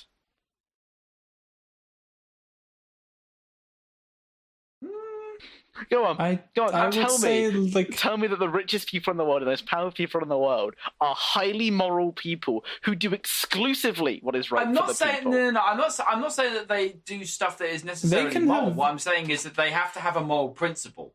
They can have like a sense of morality and not like not adhere to it. Most people throughout the world will have kind of some sort of moral principle to themselves. Not like the most deeply developed. Yeah, I won't steal, I'll do X, Y, and Z because they hold themselves to some kind of standard in the world that if everyone held them to, they believe the world would be great and perfect because that's how they are. Right? But it doesn't matter. You can't impose your morals on someone else, and someone else will have different morals to you, guaranteed. You have it's all a game. It's a big game where you're competing with everyone all the time. And isn't that the education system in general? You're never necessarily right, but it's the conversation you have with others that develops and heightens your own learning. Oh, no, go away. That's dumb. Like mathematics, for example. Mathematics has an answer. But in higher mathematics, people don't necessarily know the answer. No, they don't, but they're working towards it. Their opinions on how to get there are different, but once the answer's been found, one of them will be right. But there may be some problems you will never get the answer to. Then we never solve them. But you'll still work towards them, won't you? But you're not making an actual point. What is the point you're trying to make here? Because you're not actually making one. That you can work towards a moral principle, work towards stuff in philosophy without never reaching it. But the difference here is that mathematics has answers. And if you never reach an answer, the problem is either beyond you or not solvable. And if you can't find that something isn't solvable, then you'll never know. Right? But generally in maths, they have solutions, which is why people work towards them. Right, but have you ever noticed why philosophy doesn't have the same rigor that mathematics has? Is because there are so few answers in philosophy that you can't have that. Which is why comparing the two is insane. It's like saying, well, we'll never know everything about mathematics, so philosophy is a valid form of study. I'm like, yeah, well, philosophy is a valid form of study if you want nothing to come of it. Right? Like, you can enjoy... It's the same thing I have with history. I think you can saying enjoy nothing will something come and of it is a enjoy the bit... pursuit of this thought process, but it serves very little purpose. I think saying nothing will come of it is a bit of an exaggeration. No, you're right. You're not going to get to a final, like, definitive, these are the morals of life everyone should, like, well, nothing's going to come by of anything if you get, like, really down into it, right? So, yeah, you're right to say that, like, what I mean is, like, in our finite lifespans, very little philosophy is going to aid me, like, in the same way that most other things will. Yeah, well, yeah, okay, yeah, that's fair, but and, like, I like these hypothetical situations. Like, I'm not sitting here going, I think that no one should ever consider all of these things any time. But, like, the moment people start attributing, like, false assumptions about things onto things, it kind of annoys me, right? I'm a mathematician at heart, even though I despise the subject. Of course. Conditioning, you know? It's like, cause, like, when you said earlier, or it's like you're putting your value above someone else. That's not what's happening there. You've attributed that. You've perceived that. But nowhere in the hypothetical or in my answer was that stated. You may imply that. Like, you may think I'm implying that, but that's not personally, I would imply that about any kind of murder. But that's not how murder works. Well, that's not how humans are. You can't. When I say murder, take logical things from humans. They don't work like that, which is why I don't think it's really, like, valid to apply intentions to actions. Because, like, in a logical society, this podcast wouldn't exist. I would dedicate 100% of my time to mathematics and furthering human innovation, and we wouldn't be talking right now. But we're not perfect logical creatures, are we? And to treat ourselves as such is insane. Well, I'm not saying totally logical, but I'm saying to a certain degree, if you kill someone, like when I say murder, obviously I'm not mean manslaughter. Murder as in intentional killing of another person. If you intentionally take another person's life, you're automatically, by mute of doing so, stating that your life is more valuable than theirs. That's not even remotely true. I don't think so. I mean, if you're a soldier in, like, I don't know, whatever war.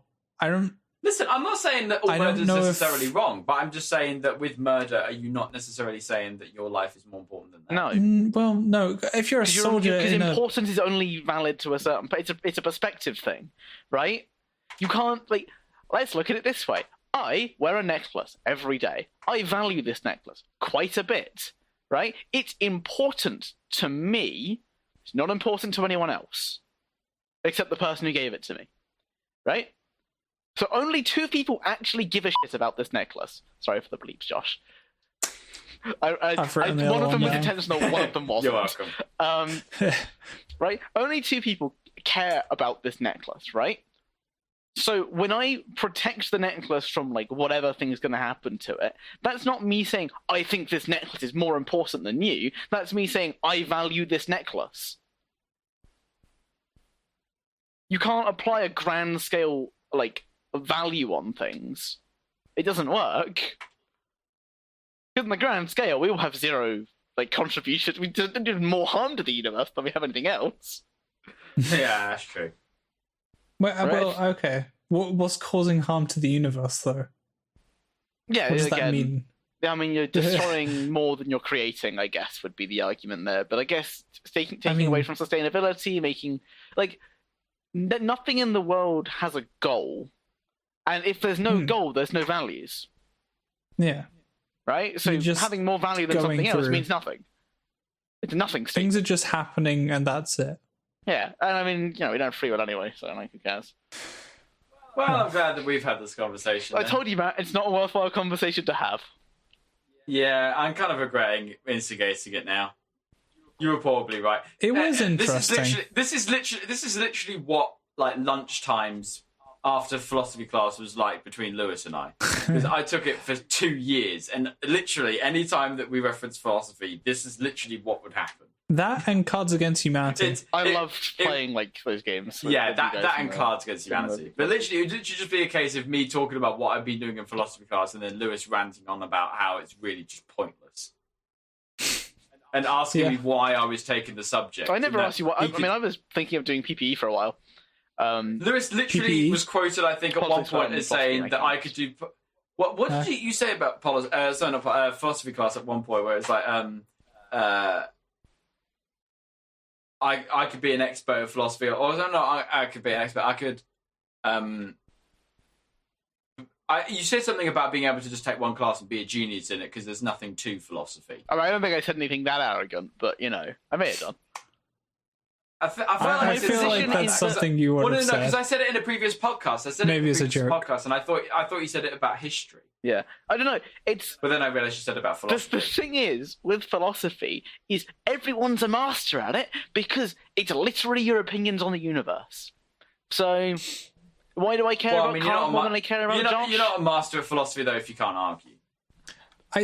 That's not true at all. Yeah, I think your ability to display your views is not remotely inherent as to what philosophy entails. I think being able to give a justified argument for as to why those are your you can have thoughts. Your own philosophy, but if you're discussing your philosophy with someone else, if you can't discuss it well, then yeah. I don't think have that's to be able to where discuss my opinions well for my opinions to be well thought out. For example, let's get back to some mathematical terminology. I quite like me some of that. Let's say I have opinions X, but cannot, I don't have the function for you to understand my thoughts X, but someone else does, and they help me get those thoughts across. I'm still a great philosopher. Someone just had to help me express it. My thoughts are my own, but the words that I use are not. I'm still an expert. But by that logic, you could be a genius in. By that logic, I could turn around and say, "Listen, I'm a mathematics genius. It's just that I have all the maths in my head, and I just don't know how to communicate." Yeah, provided that the maths is correct. I mean, maths is a pretty uniform language, to be fair. But that means that I could say that I'm a genius in anything, and then it's all just in my mind, and I don't know how to unlock. That's not what I said. You're really extrapolating. What I'm saying is, if someone can help you express your opinions and your thoughts, then you can be a master. Being a master does not require you to communicate them. To prove that you're a master requires that, but that is not the same as being a master. I mean, if you can't prove that you're something, though, are you it? Yes. I mean, to you, I guess. But wait, if you have zero philosophy evidence is not like to show anyone. Well, if I turn around and if you're say an that expert I'm mathematician, someone can decrypt everything you're writing. It's not even hard to do because mathematics is so uniform. Like, it's a terrible But argument. as in, if I say I'm an alien and there's no proof to say I'm an alien, Yeah, you say you're an alien. does that mean I'm an alien? I'd believe it. I mean, sure. Yeah. But I mean, that's my point, though. It's like, if you say you're something and there's no evidence to back it up, that doesn't mean you are it. I could say I'm a mathematics genius, but if there's no evidence to prove to the... No, you're conflating two things that aren't the same. If you're an alien, but I cannot prove it, that doesn't stop you being an alien. Well, kind of does. No, it doesn't. No. Matt, if you are categorically not from this planet, right, but you are indistinguishable from everything else on this planet, you're still an alien. Oh, okay, so if I actually was, yeah, okay, so yeah, right? yeah, so it doesn't stop you being yeah. something because you can't prove it. It just means you can't prove that thing's the case.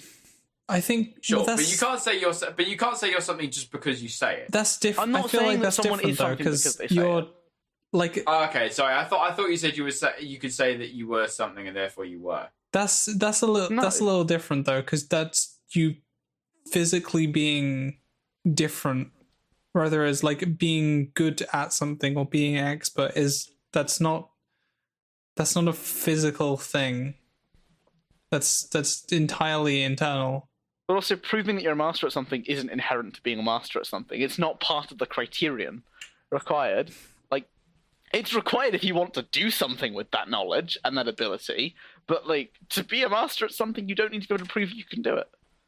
Like, if I don't have arms, legs, and I cannot... Let's say I'm a vegetable, but I can still think, right? I could be a master mathematician, but I would never be able to write anything down. No one would ever know what I was doing, but I would still be that thing. Okay. No, okay, that's fair. If you were, yeah. Yeah. I'm not saying that saying I'm a master makes me a master. What I'm saying is you don't have to prove yourself to be a master. I think that's what I was thinking you were saying. I thought you meant No. I could turn around and say... I thought you meant I could turn around and be like, I'm a maths genius, and just because I said it meant No one would that treat you as that. was. You very well could be. I mean, I'm not. I'm nowhere near. You don't have to tell me that. Yeah, exactly. I mean, I'm not really a genius at anything. Yeah, it sucks, right? Being like pretty much average, but good at a couple of things, but not the best. That's everyone, though. It's like that guy who's really good at fighting games, but he's not good enough to be a professional, but he can't have any fun with it when he plays with his friends. Yeah, that would suck. Yeah. It's like playing Overwatch with Joanna, right? It's like I'm a plat, occasionally diamond, and they're a master player, and it's like, oh my god. Yeah, I must admit, being in a situation where you're playing a video game with someone else and you're significantly better than that other person, it can be annoying to say the least. That's why I can't play Toy Bash with Josh. Okay, you're not that much better than I am. I'm not that much better, so I win most of my games, though. Yeah. I mean, the only real instance I've like, ever had of that happening is when I've been playing with my cousins or something. Oh, God. Yeah. It's like watching people who didn't grow up playing video games try and play with a controller, because they will they will only use one stick at a time. I know, They will move and then turn and then move again. I mean, like, my younger cousin, the last time I was over his house, he wanted me to play FIFA against him. And that's fine, you don't play much FIFA or football games, do you, Matt? Well, it was a FIFA I'd never played before. And I was like, oh, okay. So does that make it entirely different, does it? Yeah, aren't FIFA the same game every year? Well, but they play differently. The gameplay is different for each game. Not like hugely different. Yeah, they don't. Is it different in the way that every Call of Duty game is different? Like there's a slightly different gun that has a different fire rate. No, wait. It's like the master versus amateur thing, right? It's a master will pick up on every slight difference, while an amateur looks at the broad picture. What I mean is the timings of like stuff to do with the game is different. So if you play like a sports game a lot, like football, the players will move different. The latency between them stopping and starting, the shooting dynamics, passing dynamics, all this kind of stuff. Why not just play the game, God? Why? So anyway, I'd never played the game. Why play football on the computer when you could play it in real life? It's true. Go out and play a real sport. So I was when you're playing an FPS, go out and shoot people in real life. Yeah, well, I mean, in America, I think they do tend to do that. But anyway, no politics. Anyway, yeah, sorry. Anyway, so I was playing. School shootings happen, Josh. It's politics entirely that say politics. that it's due to America's gun control and societal issues. That's no politics. You've got into it now. Anyway, so I was playing like this new FIFA against my younger cousin, and like he beat me on the first game because I never played it before. By the second game, I was beating him like 4-0 before halftime, and he just quit the game. I wonder if I played FIFA against Matt, how well I'd do. So I'm generally pretty good at video games. I'm not the best, but I'm at least competent in most video games. Yeah. You'd probably be all right if I You're gave dexterous. you a practice game or two, so you could learn like the I disagree, Josh. layouts. And... I disagree. I'm sorry. I'm what are you saying? At MOBAs. Are It's they... my one weakness in life, where SWAT is my game. MOBAs are not. Yeah. Wait, it wasn't SWAT like based on your dexterity though? It was based on my ability to hit headshots before I was hit with a headshot. That's pretty. Getting headshots is not. That's not but it's in Halo where exactly headshots are very easy. generous. Oh, are they? Yeah. Okay. You aim slightly above the head, you'll hit a headshot because that's how the DMR works. I get sad when I see people play CS:GO. They're like doing like very. I don't know. I can never be like that good at like aiming. Never been great at having. Like, it took me a while to get used to playing with headshots. keyboard and mouse on PC because, like, for years when I was younger, I'd only played on console, so I was so used to playing with consoles. Yeah, I definitely prefer, or controllers that it took quite a while to get. The best game for that is Minecraft. Like no joke, that game is very good for getting used to playing on a keyboard. Yeah. Probably is, actually. Because everything's so much faster, first... but it's not faster in a way that makes it harder. I remember the first game of... I remember when I first got Overwatch, and I was playing with, I think it was you, I think it was both of you, and Joanna, was it? Probably. Yeah. And I remember, I think we played a Rave Strats, which are now apparently good. 2 years too early. We were visionaries. We were playing... I can't even remember who I was playing with, but anyway, so I was playing terribly, and I remember, like, I think it might have been you, Lewis, turned around and was like, what are you playing with? And I was like, controller, and then you just ratted me out. Just ripped me to parts. You were like, Yeah. You what? I mean, you're playing with a controller? You savage, you barbarian. I think there were probably more expletives in there. Yeah, obviously. I'm just trying to do Josh a favour for the future and not have to censor it takes him like 5 seconds, to be fair. He ends up making me do it. I mean, that's true, yeah. But he's already got his hands full with you, so I'm going to leave him to it. I've done well this time. I've got timestamps for the two that... Oh, nice. I mean, you'll still have to listen through, I guess. Yeah. Catch anything that I didn't. Thanks, Josh. Appreciate it. This is why the two positives are better than one. Everyone say hi to Lewis doing the listen through. Hi, Lewis. I'll put a joke here in the show notes. He probably will too. I don't know. I don't know if he will. I've only snuck one joke in so far. Have you actually? I thought you were joking when you were saying that. No, I genuinely thought... No, it's really obvious if you actually look through the show notes. Okay. It probably is, actually, to be fair. I guess I need to look at the show notes. Yeah. But no, yeah, it did take me ages to get used to the actual keyboard and mouse. I definitely prefer it for first-person shooters. I mean, any kind of first-person game. Oh, yeah, definitely now, yeah. Now that I've gotten used to it, definitely for first-person shooters, I would use keyboard and mouse every time. Third-person games are generally controller best, though. Yeah, third-person ones are definitely better for control, I disagree. I would say. There were some though that I would definitely not want to play with keyboard and mouse though, like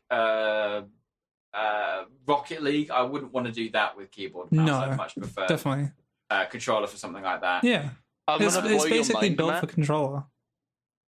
Sorry? Don't tell me you play Rocket League with keyboard and mouse. I own Rocket League. I haven't played it because I got it on one of the bundles.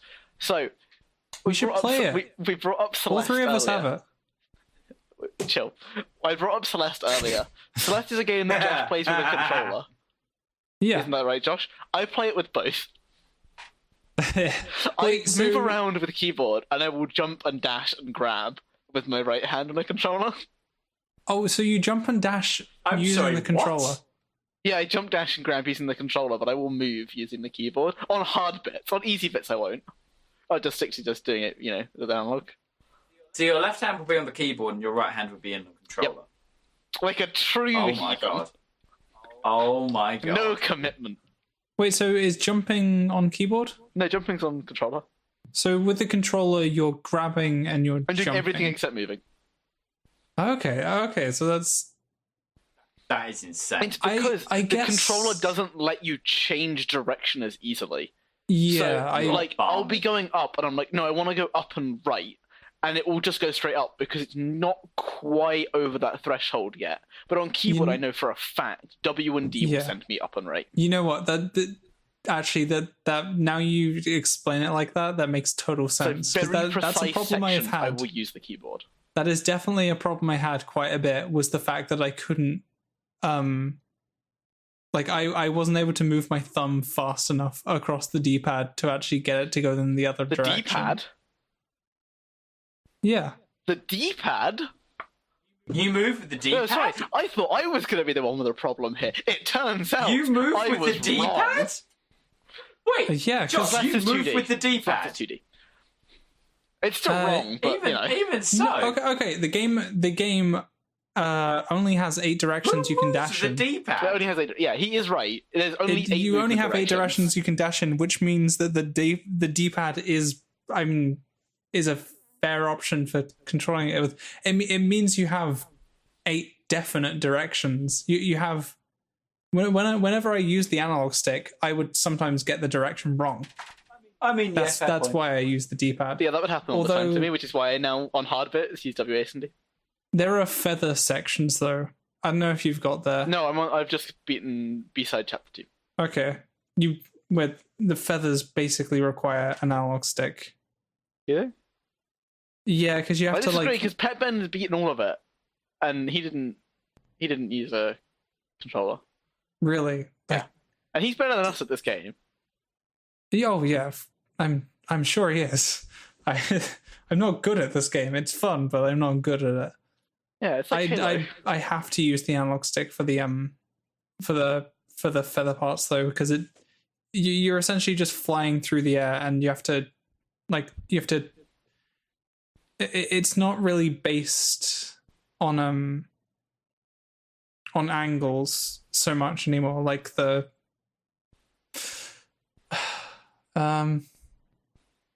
it's more of like a snaking path that you need to take, and the turning when you're flying using the feather isn't immediate.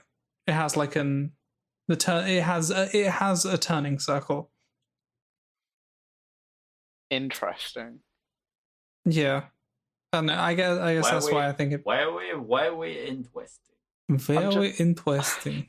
So I thought I was going to be the one with a problem. It sounds like I'm a fan. It turns out Josh is actually the problem here. How am I the problem? To be fair, I do play Forza games using a Guitar Hero controller. So. Sorry, say that again. I play Forza using a Guitar Hero guitar. What? Forza? Yeah, the racing game. The racing game. You play Forza with Guitar Hero? First of all, it's Forza. I want to make that clear. It's Italian. It doesn't have a T. Yeah, but that's how it's pronounced. It's Forza. I'm going to call it Forza. Second of all, I don't own a Guitar Hero guitar, but I wish I did. I want to beat Halo on Legendary using this Guitar Hero. Oh, that's such a dumb idea, but you could probably do it. It wouldn't take for an idea. Actually, no, you don't have analog control. You do. There's a little analog stick at the bottom. Well, hang on. How many controls are there? You'd use the whammy, and that would be how you do it. I don't. Hang on, wait, but how many? There isn't even the amount of buttons on a Guitar Hero guitar that they correlate directly 1-to-1 with the controller, because there's like what, 4 buttons, 5 buttons? Yeah, but you're not gonna have the like strings. You're not gonna have there's the bumper up and down buttons on the pick thing, and there's the whammy bar, and that's it. And there's an A and B on the controller. And it has motion control, because you can obviously tilt the guitar upwards, and that's how you get the rock on to like go when you're playing Guitar Hero. Oh my God. God. You do that to grenade throw. Oh my God. Wait, so how do you look? How do you look around? It sounds like it's more hassle than it's worth. You look by actually that would be annoying, because on both of the controller and on keyboard, you would either look with mouse or an analog stick, which would have like multiple directions covered. You don't really get that on a Guitar Hero controller, unless I've misremembered. Here, guitar. Oh, it's Guitar Hero controller. Let's see. Images. Drum roll. Drum roll, please. It does not. Uh-oh. No, wait, it does. No, it does. I can do it. I swear to God, Lewis, I can do it. If you ever tried to lasso your way through controller, Halo, like I have standards. I have like sanity too, but I could do it. All right. How long would it take you to lasso your way through an entire Halo game with nothing but the Guitar Hero? Solo, I'd never finish. With other people, I would finish when they finished the game. How long? When they finished. Yeah. That's it. That's no way to beat it. But I reckon I could beat the game using Guitar Hero, like on Legendary with a Guitar Hero controller. Really? You actually think that?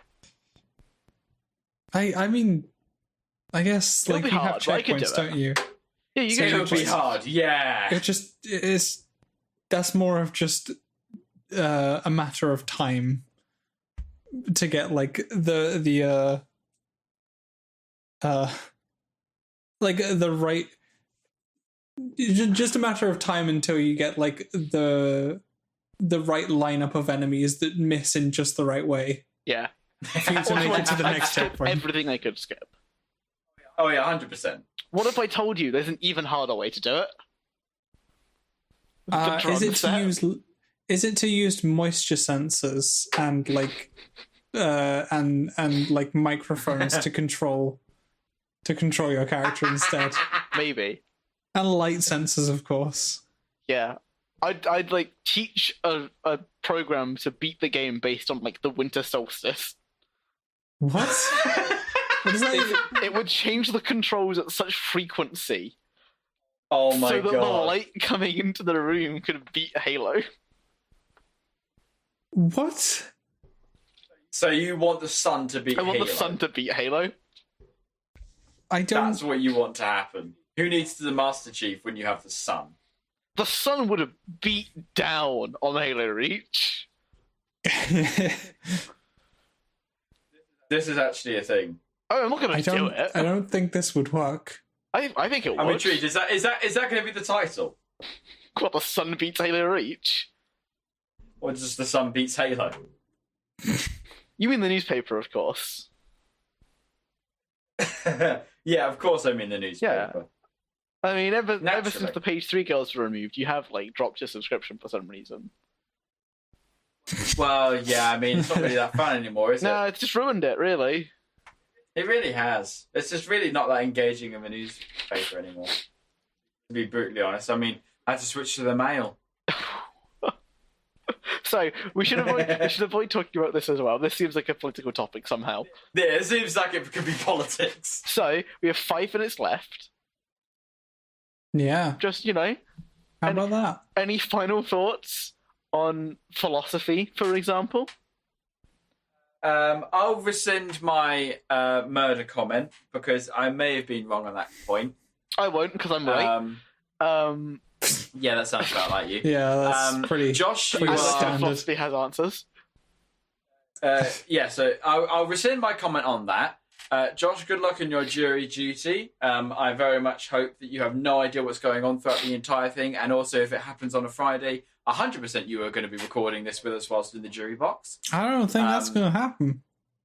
No, maybe Go and be honest. Lewis can put in a petition to the judge, and I think it will happen. I think I'd get arrested, honestly. Like, I could maybe get in contact with a minister. That's like it. just get in contact with a local politician. See, sir, I believe that I am required to still record this podcast in the jury box. Now, this is all very interesting and all, but I brought this up just for do one a big vlog. reason. The main reason was we've missed a segment on the show, and I think we can finish it up in the next 2 minutes. Let's do it. Which one is it? Smallville follow-up time. Okay, quickfire round of Smallville rant. I'm on Go. season 8. I've made it through an entire season since last week. It was terrible. Well, actually, no, I have something else as well. Terrible. Hang on, you do your thing. You quickly. watched an entire season. Okay, I'm going to do some quick maths right now. I don't recommend it. No, I don't recommend it. No. I'm going to do some quick maths. So, from what I remember you saying, you said there were 20 episodes in a season. Yeah, and 40 minutes long. And each one of them are 45 minutes long. Yeah, 75%. It's about 15 hours, you know. So, you've watched 900 Jesus minutes Christ. of garbage TV. It was I hope you're happy with truly yourself. something. I hope you're happy with yourself. I'm really liking season 8 though. I mean, it's terrible. They're doing like a big doomsday thing. It's bad, but it's got more Lois and Clark, which means it's a very good time. Okay, I have a quick question. You did say that's the one character that you actually which is like. another thing that I was meaning to discuss on this one, which I think we can get through in the last 2 minutes or more, 1 minute and extra seconds. You got 1 minute, okay, 2 seconds. In the shower, Few do you seconds. face towards the shower head or away? Neither. Away. What? Sorry, what? Now I felt like this was going to generate some sort of issue, but I'm sorry, what? He does a handstand. He just sits upside down. Like a true man of He levitates. like a true man of great beans. I have baths. Oh, okay. Oh, Okay, They're just too long. That's what I like about them. I don't get good time to be submerged in water too frequently, given that I live in the world's worst flat. It's pretty nice, actually. Okay, but pretty bad. Okay, but if you were to take a shower though, would you face to or away from the shower? Still neither. That's not how washing sideways works. You can't wash yourself unless you wash. Okay, what is it? What would your natural stance in the shower be? To or like you're going to have a standby on a chair, stance. so it doesn't matter which way I look because I'm no longer standing. Okay, would you be sitting? Victory by technicality. Okay. When you are in the shower, having a shower, do you face the shower head or away? I don't care whether you are sitting, standing, or freaking levitating. Matt, I'm going to be honest. Away or to? Matt, I'm going to be honest. I think this is more trouble than it's worth. I think it might. As is usually the case, it's not worth it. Personally, I am with you, Josh. I face away. It's not worth trying to get a serious answer out of. So, not to be controversial, and I will give you a genuine answer. It is towards the shower. I face away, and so does Josh. Neither, because that's how you wash. But when I get into the shower, I'm facing it. Okay. But then I spend most of my time facing away from it, unless I don't, because this is how you wash. Like, the genuine answer here is, like philosophy, neither. Do you not just stand in the shower? Like you when you have a bath? No, I'm in the shower because I want to wash. Okay, but I just stand in the shower for a bit. You just occupy the space, do you? Waste the water. Like the uneco-friendly heathen that you are. So when I have a shower, I just stand in the shower, face away, and then that's when I do shampoo, shower gel, all that kind of stuff, but I face away from the shower. Apart from when I'm having to drain the shampoo off of my head, that's when I would face towards the shower, just because I then have to lean down to actually make sure that the shampoo actually comes out. I find it funny how you describe that as draining the shampoo from your head. Well, from my hair, obviously. Well, no, it just sounds like you're using a syringe or something. It's more like washing it from. Yeah, you're just washing the. Yeah, so I inject the shampoo into my scalp, and then after I'm done, I just draw it back out again. Yeah. That's how you wash your hair, right? You get a good sweat up, and you just sweat the shower gel out. Everyone needs to clear out their pores every now and then. Yeah. Well, I mean, everyone also does blood transfusions constantly. Just you take all the blood out of your body and you put a bit of soap and water. You get that pumping through your system, and that's how you clean up your veins and arteries and your general blood circulation. Is you take all your blood out and then you pump through all the cleaning liquids like plumbing. And then you put all the blood back in again. That's how it works, right? Yeah, put a bit of bleach in there. Get everything properly cleared out. Sure. Yeah, and then you get you open a new can of blood. Just drink that, and you'll be good in an hour. And on that note, I would like to thank everyone for listening to today's episode of the podcast, or this week's episode of the podcast. If you could do us a favor and go back and listen to the last episode, the 10,000 you bet. Make me miserable. Make you miserable. I forgot to mention it halfway through the show. I got busy on philosophy. Should have mentioned it then. So this is my second. Thank God you did forget. Do you want to record? No, I'm sure it'll be fine. I trust the audience to have gone and re-listened to it. It's a lighter episode, less serious. Yeah, not much politics. We don't talk about murder. Yeah. Oh, you're talking about the other episode. Fair enough. We don't talk about murder. We just talk about murdering my soul by forcing me to watch this ungodly TV show.